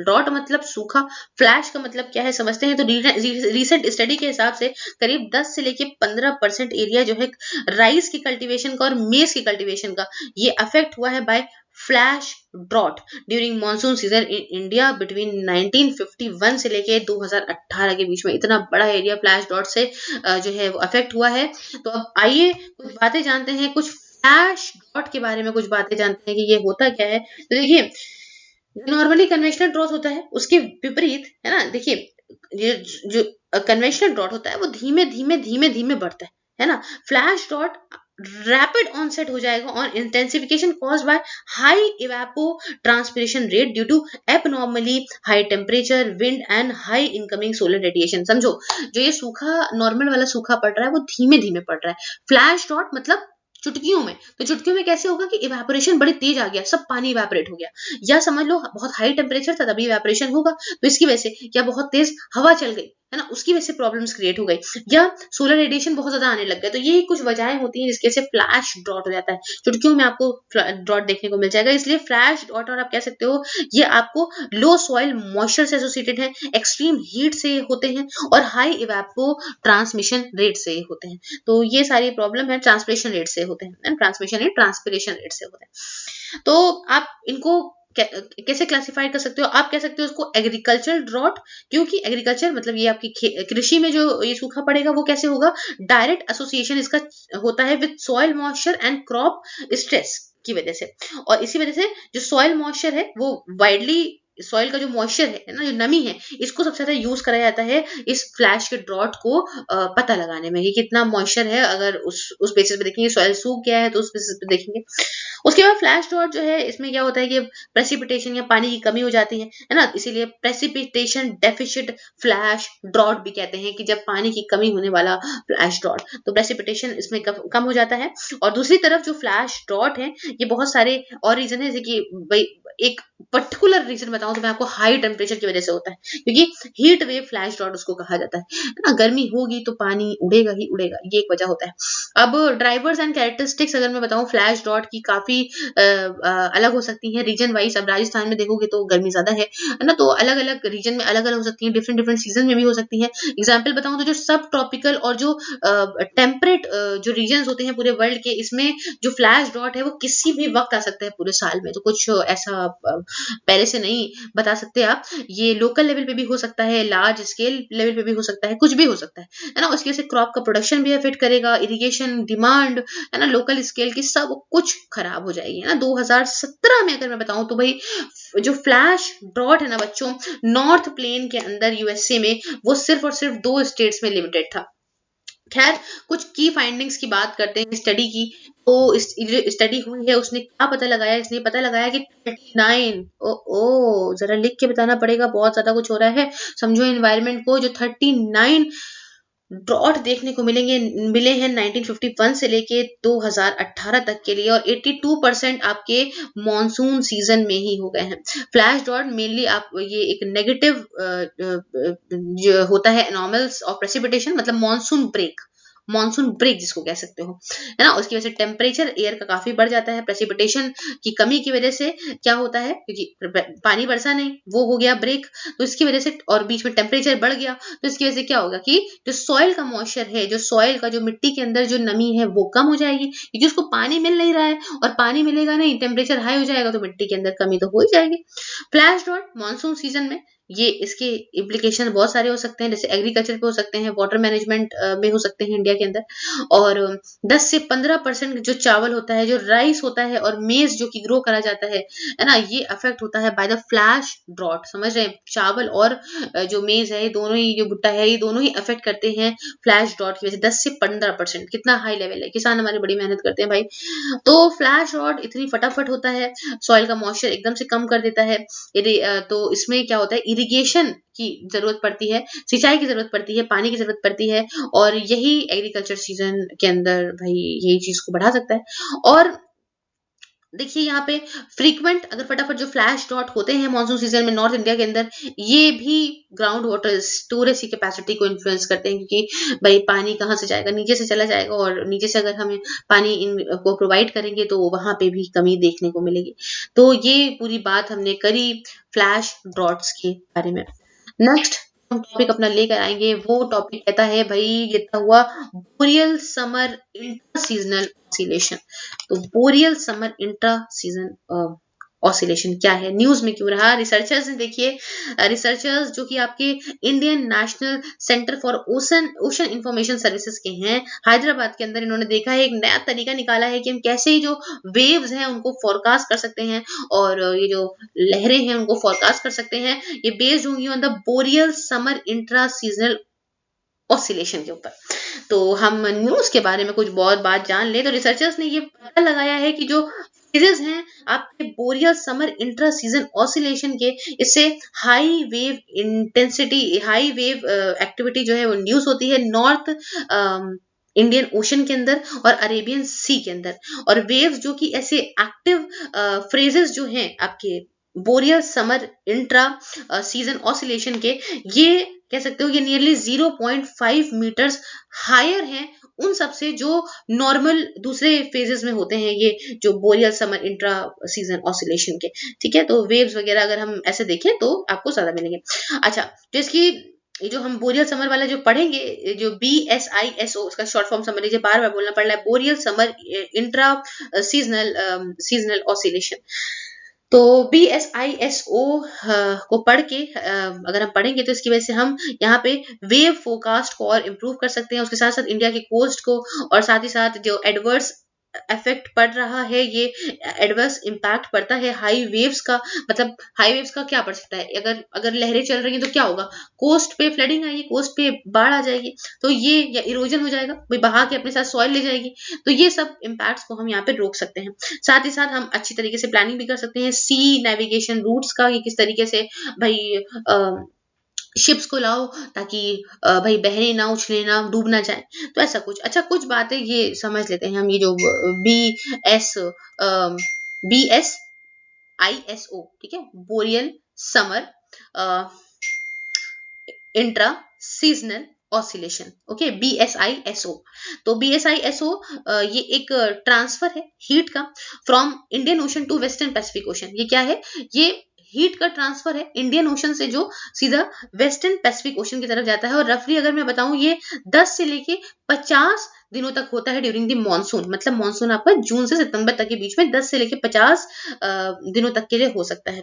ये मॉनसून को रिप्रेजेंट करता है एक्टिव और ब्रेक पीरियड में। ठीक है, एक्टिव पीरियड जब मानसून हो रहा हो और ब्रेक पीरियड जब वो ना हो रहा हो। ठीक है, और मतलब यहाँ पे एक्टिव और ब्रेक पीरियड में ये रिप्रेजेंट करता है मॉनसून को, जिसमें जो weeks of heavy rainfall give way to brilliant sunshine before starting all over again. ठीक है, मतलब यहाँ पे होता क्या है कि कुछ जो कुछ हफ्ते जो कि हैवी रेनफॉल के होते हैं, इसके बाद क्या हो जाता है कि खूब तेज एक सनशाइन हो जाती है। ठीक है, सूरज की रोशनी हो जाती है और उसके बाद फिर से शुरुआत होता है। ब्रेक वगैरह और एक्टिव वगैरह इसी को कहते हैं। तो एक्टिव फेज की वजह से मानसून विंड और ज्यादा बढ़ जाती है और इसकी वजह से सरफेस वेव्स काफी आती हैं। आप जानते हैं अगर यूं पानी यूं बह रहा है कोई दिक्कत नहीं, अगर हवा बड़ी तेज चलेगी तो वेव्स और ज्यादा बढ़ जाएंगी। तो ये एक वजह होती है वेव्स के बढ़ने की। और ये one of the most prominent sources है शॉर्ट टर्म क्लाइमेट वेरिएबिलिटी के ग्लोबल मॉनसून सिस्टम में। अब देखिए, ये जो Indian national centre for ocean information service है ना, जिसके बाद जिसने सब पता लगाया है हैदराबाद के अंदर। तो ये क्या है इसके बारे में जानते हैं। तो ये स्टैब्लिश हुई थी, एक आजाद ऑटोनोमस बॉडी है। 1999 में इसको करा गया था। मिनिस्ट्री ऑफ अर्थ साइंस के अंदर आती है और ये एक यूनिट भी है अर्थ सिस्टम साइंस ऑर्गेनाइजेशन की। और ये जरूरी है कि ये प्रोवाइड करती है बेस्ट पॉसिबल ओशन इंफॉर्मेशन को, एडवाइजरी सर्विसेज को, हमारी सोसाइटी को, हमारी इंडस्ट्री को, हमारी गवर्नमेंट एजेंसीज को और साइंटिफिक कम्युनिटी को भी। और इसमें कुछ सस्टेन ओशन ऑब्जर्वेशन होते हैं, है ना, कि मतलब प्रॉपरली ओशंस की जो एक्टिविटीज है उनको समझती है ना, इंप्रूवमेंट कैसे आ सकता है, फोकस कैसे आ सकता है रिसर्च के ऊपर, ये सारा काम ये करती है। तो ऐसा कुछ होता है। तो भाई नेक्स्ट हम जो इस टॉपिक को कवर करेंगे वो टॉपिक कहता है मैंग्रोव इकोसिस्टम के बारे में। तो ये क्या है, न्यूज में क्यों रहा है, सबसे पहले जानते हैं। तो न्यूज में इसलिए रहा है कि guidelines on mangrove ecosystem restoration for western Indian Ocean region were release. तो भाई गाइडलाइंस कुछ इशू हुई हैं और रिलीज करी गई हैं, किसको लेके, ये मैंग्रोव इकोसिस्टम रिस्टोरेशन, जो मैंग्रोव का इकोसिस्टम है इसे कैसे हम रिस्टोर करते हैं, इसको लेके कुछ गाइडलाइंस इशू हुई हैं। तो आइए जानते हैं न्यूज के बारे में कुछ बात। जो गाइडलाइंस डेवलप करी गई हैं कई सारी स्टेट के द्वारा, स्टेट्स के द्वारा, जो कि नायरोबी कन्वेंशन की हैं with support from UNEP and Nairobi convention और western Indian ocean marine science association और western Indian ocean mangrove network की मदद से। तो ऐसा कुछ काम हुआ है। और गाइडलाइंस जो है इनको आप यूज कर सकते हो, एक गाइड के तौर पे यूज कर सकते हो आप, कि आप कैसे ही भाई देखिए मैंग्रोव तो बहुत जरूरी है ना। मैंग्रोव तो भाई ये इकोसिस्टम तो बहुत ज्यादा जरूरी है। और इन गाइडलाइंस को आप यूज कर सकते हो कि आप कैसे एक्शन लोगे मैंग्रोव को एक आगे आने वाले यूनाइटेड नेशंस के जो डिकेड ऑन इकोसिस्टम रिस्टोरेशन है जो 2021 से लेकर 2030 तक के लिए चलेगा, इसमें मैंग्रोव्स का कैसे आप भाई बढ़ा सकते हो चीजें, और कैसे इसका एक्शन और बढ़ा सकते हो, प्रोग्रेस कर सकते हो, इस पे क्या काम कर सकते हो। इसलिए गाइडलाइंस काफी ज्यादा इंपॉर्टेंट हो जाती हैं। और support progress towards achieving sustainable development goal 14.2। और ये सपोर्ट भी करता है जो हम प्रोग्रेस करेंगे, जिससे हमारे सस्टेनेबल डेवलपमेंट गोल जो 14.2 है इसके लिए, तो इसमें इसकी प्रोग्रेस में भी हमें सपोर्ट करेगा ये। ठीक है, और ये 14.2 क्या कहता है कि भाई कहता है कि protecting and restoring marine and coastal ecosystem, हमने पढ़ा था ये सस्टेनेबल गोल्स के बारे में। तो ये इसके लिए भी अच्छा है। अब इतना कुछ जान लिया है तो ये समझते हैं कि आखिरकार मैंग्रोव क्या है, मैंग्रोव्स क्या है, इनके बारे में समझते हैं।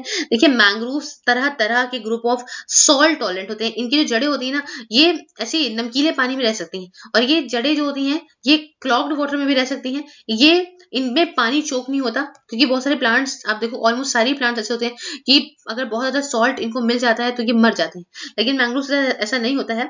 तो सॉल्ट टॉलरेंट कम्युनिटी है ट्रॉपिकल और सब ट्रॉपिकल इंटरटाइडल रीजन्स की, और पूरे वर्ल्ड में ये आपको देखने को मिलेंगे। और मेनली आपको देखने को मिलेंगे आपको 24 degree north and 38 degree south के अंदर। I don't know who is texting me and पता नहीं, खैर। Temperature pattern of sea surface and air and rainfall and fresh water run of have a strong influence over mangrove forest largely through the reduction of salinity. अभी क्या है, temperature pattern हो गया सी के surface का, ऊपर जो सी का ऊपर का सरफेस है उसका जो टेम्परेचर है, क्या टेम्परेचर होता है क्या नहीं होता है, क्या एयर वगैरह क्या चल रही है उसमें, रेनफॉल कैसा है, फ्रेश वाटर रन ऑफ वहां पे कैसा है, इसका काफी इन्फ्लुएंस पड़ता है इन मैंग्रोव्स जो आपका फॉरेस्ट है इनके ऊपर। अब देखिए, ये जो होते हैं इनको टाइडल फॉरेस्ट भी कहते हैं। और ये आपका एक कैटेगरी से बिलोंग करते हैं जिनको हम लोग tropical wetland rain forest ecosystem कहते हैं। तो ये इस कैटेगरी से ये बिलोंग करते हैं और ये आपको कई सारे मॉर्फोलॉजिकल और साइकोलॉजिकल इवोल्यूशनरी अडेप्टेशन, मतलब मॉर्फोलॉजिकल और साइकोलॉजिकल इवोल्यूशनरी अडेप्टेशन में ये सर्वाइव कर सकते हैं। और मान लो ऑक्सीजन की कमी है तो भी ये रह लेंगे, बहुत हाई सैलिनिटी है, सॉल्ट वाटर कंटेंट बहुत ज्यादा है तो भी रह सकते हैं, है ना। तो ये ऐसी जगहों पे अपने आप को रोक सकते हैं, इनके अंदर इतनी अच्छी कैपेसिटी होती है। उसके बाद भाई ऐसी इनकी लीव्स होती हैं, इनका संकन स्टोमेटा होता है। इससे क्या है कि भैया देखिए, ये इनकी इनकी बहुत खास क्वालिटी है, वो आप बचपन से पढ़ लोगे, साइंस में हमने पढ़ा भी होगा। इनके पास एरियल ब्रीदिंग रूट्स होती हैं, जिन्हें हम लोग पता है क्या नाम देते हैं, नाम कहते हैं इसका न्यूमैटोफोर्स। इसमें क्या होता है कि ये क्लॉग्ड वाटर में भी सांस ले सकते हैं, तो ऐसे में सांस ले सकते हैं तो ये पेड़ को जिंदा रखती है। ये एक बहुत बड़ी चीज होती है इनके अंदर। और ठीक है, ये सब अडेप्टेशन है कि मैंग्रोव्स ऐसी खतरनाक कंडीशंस में भी जी सकते हैं। हमारे इंडिया में गौर से समझिएगा, इंडिया में हमारे 3 तरह के मैंग्रोव्स देखने को मिलते हैं। हम लोग सिर्फ वेस्ट बंगाल में समझते हैं, ऐसा नहीं है, प्लीज गौर समझिएगा। पहला है डेल्टाइक मॉनसून, जो कि मेनली ईस्ट कोस्ट में आपको मिलता है, डेल्टा के पास में, ठीक है, सुंदरबन डेल्टा बनता है वहां पे। दूसरी बात है back water estuarine type along with the west coast में भी है, वो है, उसका नाम है बैक वाटर एश्यूरिन टाइप। और तीसरा है इंसुलर टाइप, जो कि आपका अंडमान और निकोबार आइलैंड में देखने को मिलता है। तो ये 3 तरह के मैंग्रोव्स जो है हमारे यहाँ देखने को मिलते हैं। अब ये जो हमने कहानी शुरू करी थी बैक से, नायरोबी की बात की थी, नायरोबी कन्वेंशन आखिरकार क्या है, तो मोर ऑन न्यूज में हम समझे। देखो भाई, नैरोबी कन्वेंशन ये एक पार्टनरशिप है जो कि सरकार के बीच में है, सिविल सोसाइटी के बीच में है और प्राइवेट सेक्टर के बीच में है। और ये काम किस पे कर रही है, ये काम कर रही है ये जो वेस्टर्न इंडियन ओशन का रीजन है ना, इसको और अच्छा करना, और इसमें रिवर्स की जो हेल्थ है उसे और अच्छा करना, कोस्ट की हेल्थ को अच्छा करना, ओशन की हेल्थ को अच्छा करना, है ना। तो ये सब इसका काम है और ये फोर्स में आई थी 1996 में, और ये पार्ट है यूएनईपी, यूनाइटेड नेशन के इन्वायरमेंटल प्रोग्राम का, रीजनल सीज प्रोग्राम का पार्ट है काफी। और जो कन्वेंशन है ये, इससे में क्या होता है कि ये रीजनल लीगल फ्रेमवर्क यहाँ पे जो है ऑफर करती है। और ये इंटर गवर्नमेंट जो अलग अलग कंट्रीज की गवर्नमेंट यहाँ पे आती हैं, डिस्कशन करती हैं और कैसे समझती हैं कि आखिरकार रीजनल एनवायरनमेंट को समझती हैं, वहाँ की प्रॉब्लम को समझती हैं, आखिरकार क्या स्ट्रेटेजी लें, क्या जरूरत है, ये सब चीजों के बारे में जानती है। तो इन सारे इश्यूज को दूर करने के लिए जो कॉन्फ्रेंस ऑफ पार्टीज है, इसको भी स्टैब्लिश इन्होंने क्या करा था, कॉन्फ्रेंस ऑफ पार्टीज ने कुछ एक्सपर्ट्स को स्टैब्लिश, सॉरी, यहाँ पे एक एक्सपर्ट का ग्रुप एस्टैब्लिश करा था। और इनको काम ये दिया था कि आप कैसे इस मैंग्रोव के नेटवर्क को अच्छा कर सकते हो। इस कोरल रीफ के टास्क फोर्स बनाई थी, जैसे कोरल रीफ के लिए कैसा आप इम्प्रूव कर सकते हो, ये दिन प्रतिदिन जो डिग्रेड हो रही है उसको कैसे समझा सकते हो, सही कर सकते हो, ये तो ऐसे बात है। फिर इन्होंने बताई थी एक मरीन टर्टल टास्क फोर्स बनाई थी, टर्टल को बचाने के लिए यहाँ पे कैसा क्या कर सकते हो। Forum for academic and research institute और legal and technical framework group भी बनाया था। अगर हम इंडिया की बात करें तो इंडिया पार्टी नहीं है इस कन्वेंशन का, तो ये बात याद रखिएगा, नैरोबी कन्वेंशन का इंडिया पार्टी नहीं है, ठीक है। अब बात आती है कि मैंग्रोव्स का स्टेटस इंडिया के अंदर क्या है। तो ministry of environment, forest and climate change के हिसाब से जो बाइनरियल स्टेट ऑफ फॉरेस्ट रिपोर्ट 2019 के हिसाब से मैंग्रोव्स जो है हमारे इंडिया में वो 4,975 स्क्वायर किलोमीटर की हैं। और ये अगर हम कहें तो ये 0.15% है कंट्री के पूरे जियोग्राफिकल एरिया का, ठीक है। तो ऐसा कुछ है यहाँ पे। और वेस्ट बंगाल के अंदर जो है वो 42.45 इंडिया का मैंग्रोव कवर है, सबसे ज्यादा है। गुजरात के अंदर भी है, याद रखिएगा, ये सवाल आता है क्या सिर्फ वेस्ट बंगाल में नहीं, गुजरात के अंदर भी है और 23.66 है, तभी तो वेस्ट वाला एरिया ले रहे हो। और एक अंडमान एंड निकोबार के अंदर है जो कि 12.39%। अब जो सुंदरबंस मैंग्रोव है वेस्ट बंगाल के सबसे ज्यादा बड़े मैंग्रोव फॉरेस्ट है पूरे वर्ल्ड के। यहाँ पे बहुत सारे एनिमल्स हैं और बहुत सारे आप कह सकते हो गैंजेटिक डॉल्फिन्स हैं यहाँ पे, एस्चुरिन क्रोकोडाइल्स आपको देखने को मिल जाएंगे। और मेन और सबसे इंपॉर्टेंट बात, बंगाल टाइगर यहाँ पे देखने को मिलते हैं। तो उसके बाद Godavari Krishna mangrove, Baratang island mangrove Andaman and Nicobar के अंदर, और पिच्छावरम मैंग्रोव आपको तमिलनाडु के अंदर। ये कुछ दूसरे इंपॉर्टेंट मैंग्रोव है, तो इन मैंग्रोव को बिल्कुल मत भूलिएगा। फिर से रिपीट करती हूँ, Godavari Krishna mangrove, Baratang island mangrove Andaman के अंदर और अंडमान एंड निकोबार के अंदर, एंड पिच्छावरम मैंग्रोव तमिलनाडु के अंदर। अब इंडिया ने देखिए अपना कुछ 40%, ये सुन रहे हैं आप, सुन रहे हैं, कान सुन रहे हैं आप, 40% अपना मैंग्रोव का जो एरिया है वो पिछले 100 सालों में खो दिया है। मेनली क्यों? एग्रीकल्चर की वजह से, एक्वाकल्चर की वजह से, टूरिज्म की वजह से, अर्बन डेवलपमेंट की वजह से, और इतना बुरी तरह से एक्सप्लॉइट करा है इसकी वजह से भी। ग्लोबली अगर हम देखें, अगर हम पूरे वर्ल्ड की बात करें, तो 67% जो मैंग्रोव्स हैं वो खो गए हैं, डिग्रेड हो गए हैं, और एक्स्ट्रा 1% जो है वो हर साल और कम होता जा रहा है। और ये मान रहे हैं कि ये मैंग्रोव्स खत्म हो जाएंगे अगले 100 सालों में। भाई समझो बात को। अब इतनी बड़ी बात कह दी, तो ये तो समझो ना कि आखिरकार बेनिफिट्स क्या होते हैं, क्या फायदे होते हैं मैंग्रोव्स के। तो देखो, अच्छी मैंग्रोव्स गुड्स एंड सर्विस की बात करें, तो मैंग्रोव्स को आप लकड़ी के लिए, वुड के लिए यूज करते हो, वुड फ्यूल के लिए यूज आती हो, उसकी जो लकड़ी होती है कंस्ट्रक्शन के लिए यूज करते हो, फिश ट्रैप्स के लिए बनाते हो, नॉन वुड प्रोडक्ट जैसे कि आपका पुराने जमाने में मेडिसिन वगैरह को यूज करते थे, जिससे मलेरिया हो गया, डायरिया हो गया, है ना, कुछ सांप ने काट लिया, ठीक है, उससे बचाते हैं। ये इंपॉर्टेंट सोर्स आपका कोस्टल कम्युनिटी, जो आसपास के कोस्टल वहाँ की जो कम्युनिटी है, उनके लिए भी काफी ज्यादा ये जीने का सहारा है ना, यहाँ से काफी चीजें वो लेते हैं। उसके बाद हैबिटेट एंड नर्सरी फंक्शंस की बात करें, तो इतना बड़ा है भाई साहब। यहाँ नेस्टिंग होती है, माइग्रेटरी बर्ड्स आती हैं बार बार से उड़ती हुई, है ना, सी बर्ड्स यहाँ पे काफी ज्यादा आती हैं, सबका घर थोड़ी छीनना है। उसके बाद कोस्टल प्रोटेक्शन, अब देखो मैंग्रोव्स एक बफर लैंड का काम कर रहे हैं, ठीक है, क्यों? क्योंकि देखिए यहाँ जो सेडिमेंट्स बह रहे हैं उनको स्टेबलाइज करके रख रहे हैं। अगर ऐसा नहीं होगा, वाटर प्योरीफायर भी नहीं होगा, बाढ़ बाढ़ अलग आने लग जाएगी, अगर मैंग्रोव्स नहीं होंगे तो। इरोजन को कंट्रोल करता है, तो वही मैंने बताया, बाढ़ नहीं आएगी। उसके बाद न्यूट्रिएंट साइक्लिंग की बात करें, तो मैंग्रोव्स देखिए माना जाता है, एस्टिमेट किया जाता है कि mean biomass identical to tropical terrestrial forest.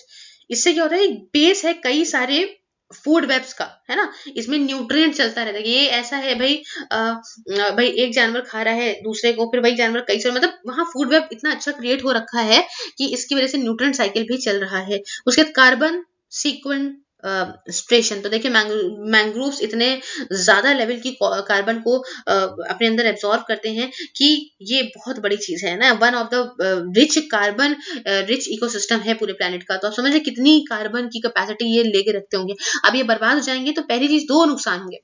पहला, जो इतनी कैपेसिटी इन्होंने रख रखी है कार्बन की, अपने अंदर रख रखी है, वो तो गई गई, वो तो इन्होंने तुरंत छोड़ दी, हाँ मैं नहीं तो कार्बन क्यों। और दूसरी बात कि आगे आने वाली वो जो कार्बन है वो कौन ऑब्जॉर्व करेगा। तो ये बहुत बड़ा है, इसलिए हमें भाई मैंग्रोव्स को बचाने के लिए एफर्ट्स लेने चाहिए।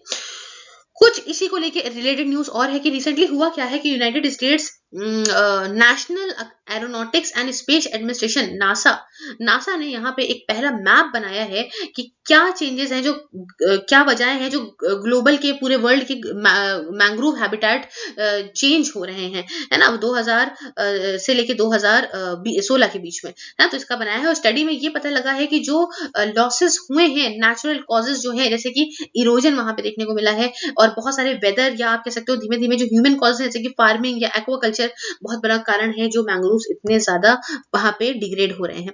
कमोडिटीज के कुछ कारण निकाले हैं कि एक कॉम्बिनेशन राइस का, श्रिम्प का, ऑयल पाम कल्टीवेशन का, ये एक कह सकते हो प्राइमरी वजह है जिसकी वजह से मैंग्रोव्स का लॉस हो रहा है। 47% जो पूरे वर्ल्ड में लॉस हुआ है ये इसी वजह से हुआ है। किस वजह से? श्रिम्प, आपका राइस, और आपका ऑयल पाम का जो कल्टीवेशन होता है वहां पे।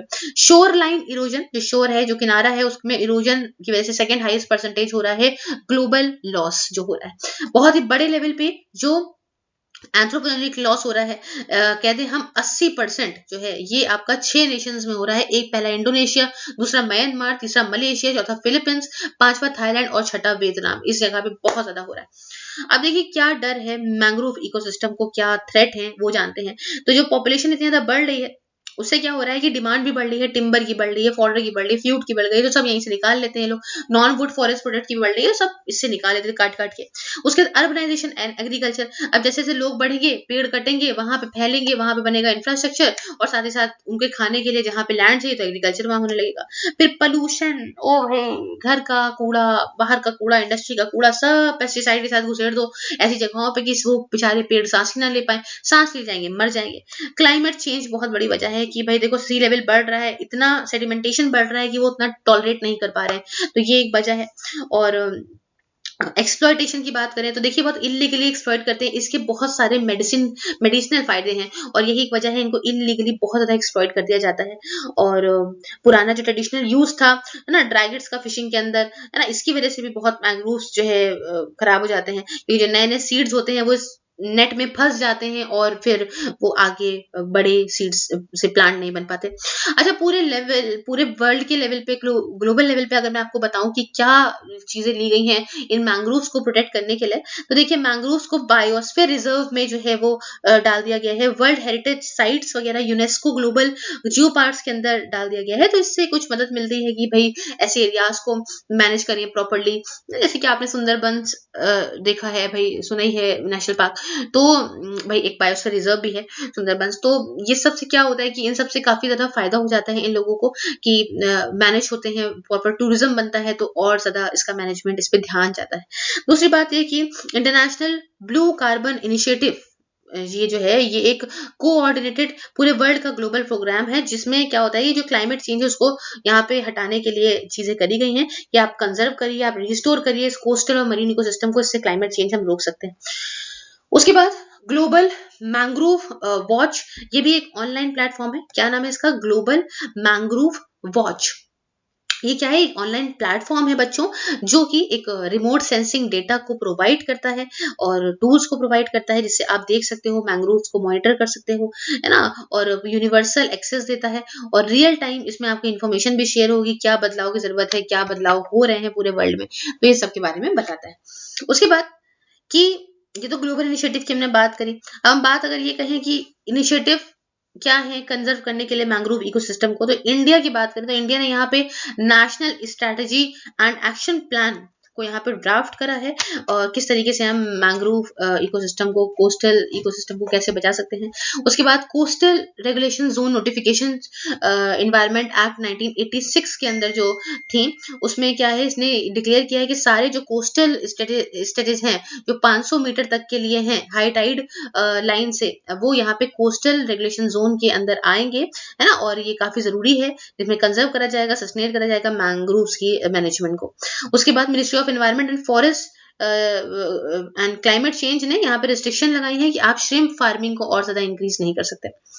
उसके बाद मैंग्रोव्स फॉर फ्यूचर, ये एक इंडिया का इनिशिएटिव है, इंडियन का इनिशिएटिव है, और ये IUCN के साथ मिलकर कर रहे हैं, जिससे हम इन्वेस्टमेंट और बढ़ाएंगे कोस्टल इकोसिस्टम में, ताकि और सस्टेनेबल डेवलपमेंट हो सके। उसके बाद मैजिकल मैंग्रोव्स, ये क्या है? Join the movement, magical mangrove join the movement, ये एक पूरे नेशन वाइड, पूरे ही इंडिया का एक कैंपेन है ना, इसे रिसेंटली लॉन्च करा गया था। इसमें सारे तरीके बताए गए कि भाई मैंग्रोव की इंपॉर्टेंस क्या है, हमें कैसे इसको बचा सकते हैं, क्या कर सकते हैं। और आंध्र प्रदेश के अंदर मैं बात करूं, जो डिपार्टमेंट है फॉरेस्ट का, वहां पे इन्होंने यहाँ पे इको डेवलपमेंट कमेटीज और वन संरक्षण समिति को बनाया है, और ये एक जॉइंट प्रोजेक्ट है ना, और मैंग्रोव्स के एरिया में। और महाराष्ट्र की बात करें तो ये पहला कोस्टल स्टेट बन गया है जिसने स्टेट मैंग्रोव ट्री स्पीशी को सिंबल बना दिया है, ताकि यहाँ पे स्टेट मैंग्रोव ट्री को सिंबल अपना बना दिया है, जिससे हम मैंग्रोव का कंजर्वेशन कर सकें, जो कि एक सॉल्ट टॉलरेंट वेजिटेशन है। कुछ कहानी वे फॉरवर्ड के बारे में बात करें, आगे कुछ बातें करें कैसे हम क्या कर सकते हैं। तो देखो भैया, कंजर्वेशन प्रायोरिटी देखो, कैसे आप मैंग्रोव को बचा सकते हो, तो इसी से हम कुछ अच्छा कर सकते हैं। दूसरी बात कि मैंग्रोव के नर्सरी बैंक बनाओ, ये डेवलप करो, है ना, ऐसी साइट्स बनाओ जहां पे प्लांटिंग कर सकते हो आप मैंग्रोव्स की। उसके बाद कि आप आसपास की जो लोकल कम्युनिटी है उसका पार्टिसिपेशन लो, जिससे आप मैंग्रोव्स को और ज्यादा कैसे ही हम जो है इम्प्रूव कर सकते हैं। वहाँ सोशियो इकोनॉमिक एक्टिविटीज जो है कैसे यहाँ पे कर सकते हैं, जो डिपेंडेंट पीपल हैं इनको हम कैसे इन्वॉल्व करें मैंग्रोव की बायोडाइवर्सिटी में, ऐसा कुछ करके, ठीक है। रिस्टोर करिए ऑल्टरनेटिव लाइवलीहुड कुछ ऐसे के साथ में, है ना, तो ऐसा कुछ आप कर सकते हैं। तो भाई जितना भी वो मैंग्रोव के पीछे पड़ पड़ के अपना काम निकाल रहे थे, उनको आप कुछ ऑल्टरनेशन दीजिए, ताकि मैंग्रोव के साथ ये ना हो। जैसे कि एक्वाकल्चर चल रहा था, तो आप भाई बी कीपिंग हो गया, use of energy efficient stoves हो गए, है ना, तो इससे आप लकड़ी नहीं काटोगे, है ना, तो ये सब प्रमोट करो, ताकि यहाँ मैंग्रोव जो है। और फिर पीरियोडिकल मॉनिटरिंग आप देखते रहो, समझते रहो कि आखिरकार मैंग्रोव्स में कितना चेंजेस आया है, क्या अच्छा हुआ है, क्या नहीं हुआ है। तो ये काफी ज्यादा जरूरी है मैंग्रोव्स को बचाने के लिए। तो ये हमने मैंग्रोव्स की बात करी। अब इसका बहुत खुश हूँ मैं। लास्ट टॉपिक हम करने जा रहे हैं। लास्ट टॉपिक बोलता है भाई कि स्नो लेपर्ड। तो स्नो लेपर्ड न्यूज में तो ऐसे ही रहता है, लेकिन इस समय न्यूज में क्यों रहा जानते हैं? तो इंडिया का पहला snow leopard conservation centre establish हो गया है। कहाँ हुआ है? उत्तराखंड में हो गया है बच्चों। और कुछ बातें न्यूज के बारे में और जाने तो न्यूज कहती है जो कंजर्वेशन सेंटर जो है इसे उत्तराखंड की फॉरेस्ट डिपार्टमेंट बनाएगा यूनाइटेड नेशन डेवलपमेंट प्रोग्राम के साथ मिलके उत्तर काशी फॉरेस्ट में। और ये पार्ट होगा जो 6 साल का प्रोजेक्ट है उसका, secure Himalaya. Secure Himalaya 6 year project है उसका, ये एक पार्ट है।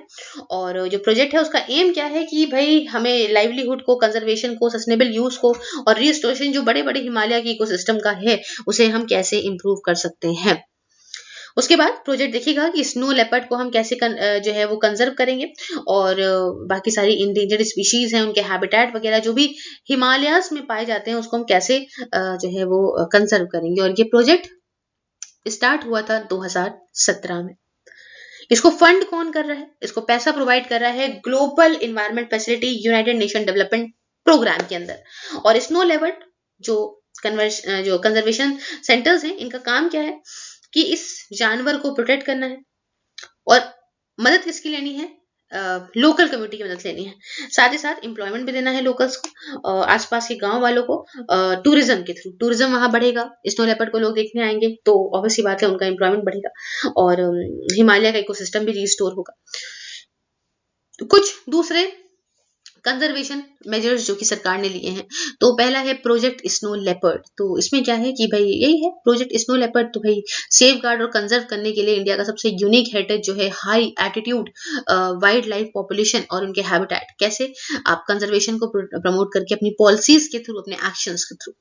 दूसरा जो सरकार ने इनिशिएटिव लिया है वो है Global Snow Leopard and Ecosystem Protection Programme. ये क्या है? ये एक अनप्रेसिडेंटेड एलियंस है जिसमें सारे स्नो लेपर्ड की जो भी रेंज है हमारी कंट्री में, जो नॉन गवर्नमेंट ऑर्गेनाइजेशन है वो आएंगे, मल्टीलेटरल इंस्टीट्यूशंस आएंगे, साइंटिस्ट आएंगे, लोकल कम्युनिटीज आएंगी। और इनका एक गोल होगा कि हमें स्नो लेपर्ड को बचाना है और माउंटेन्स इकोसिस्टम को भी यहाँ पे सेव करना है। अब इसमें कुछ की बात अगर हम कर लें तो भाई जैसे Afghanistan, Bhutan, China, India, Kazakhstan, Kyrgyz Republic, Mongolia, Nepal, Pakistan, Russia Federation, Tajikistan and Uzbekistan ये पार्ट होंगे इसका, मतलब इसका Global Snow Leopard and Ecosystem Protection Programme का। और जो हमारी इंडियन गवर्नमेंट है इसने भी लॉन्च किया है अपना पहला national snow leopard population assessment, जिससे हम देख सकेंगे कि आखिरकार स्नो लेपर्ड की पॉपुलेशन क्या है इंडियन रेंजेस में। अब इतनी तारीफ सुन ली, मुंह दर्द होने लगा। स्नो लेपर्ड क्या होता है ये तो बता दें। तो देखिए ये एक शेड्यूल 1 का एनिमल है जो कि wild life protection act of India के अंदर आ रहा है। तो wild life protection act of India के शेड्यूल 1 का एनिमल है। शेड्यूल 1 के अंदर रखा गया है स्नो लेपर्ड को। इसको वल्नरेबल का दर्जा दिया गया है international union for conservation of nature के द्वारा। इसको लिस्ट करा गया है साइट्स के अपेंडिक्स 1 में, साइट्स के अपेंडिक्स 1 में। और और ये कि भाई एनिमल जो है इसमें बहुत सारा थ्रेड्स हैं क्योंकि इसकी पोचिंग हो जाती है और हैबिटेट इसका डिस्ट्रक्शन की वजह से इसका घर वर छीन लिया गया है। तो ये एक वजह है। हमारे इंडिया में हिमालय को अगर हम देखें तो ये बहुत बड़ी है, 3000 से लेकर 4500 मीटर तक की पूरी अक्रॉस जम्मू एंड कश्मीर, लद्दाख, आपका हिमाचल प्रदेश, उत्तराखंड, सिक्किम से होते हुए अरुणाचल प्रदेश तक गई है, काफी बड़ी है। इसमें करीब 5% जो पूरे वर्ल्ड के स्नो लेपर्ड हैं वो आते हैं, स्नो लेपर्ड की रेंज आती है। उसके साथ उत्तराखंड में बताएं तो स्नो लेपर्ड आपको नंदा देवी बायोस्फीयर रिजर्व में मिलेंगे, आपको गंगोत्री नेशनल पार्क में मिलेंगे देखने को, आपको अशकोट वाइल्ड लाइफ सेंचुरी में मिलेंगे। कुछ दूसरे प्लेसेस जो कि बीच 3000 से लेकर 5000 मीटर तक की आती हैं पूरे जियोग्राफिकल एरिया में, जो कि 13000 स्क्वायर किलोमीटर्स का है, उसमें देखने को मिलेंगे। और जो स्नो लेपर्ड्स है वो आपको 12 कंट्रीज में मिलते हैं देखने को। तो हम लकी हैं कि हमारे इंडिया में है। इसमें आपका चाइना आता है, Bhutan, Nepal, India, Pakistan, Afghanistan, Russia and Mongolia आता है। तो भाई यहाँ पे हमारा करंट अफेयर्स, हमारा अगस्त मंथ का था 2020 का, वो कंप्लीट हो जाता है पूरा। और इसी के साथ ये पार्ट 2 भी इन्वायरमेंट का कंप्लीट हो जाता है। अगर आपको वीडियो अच्छा लगा तो लाइक शेयर सब्सक्राइब जरूर कर दीजिएगा। इग्नोर कर दीजिएगा मेरी बातों को, मेरे फेस को, बिकॉज इट्स टू लेट। तो अभी मैं रिकॉर्ड कर रही हूँ, कल सुबह मैं पब्लिश करूंगी। Thank you so much for discussion. Have a wonderful day, take care.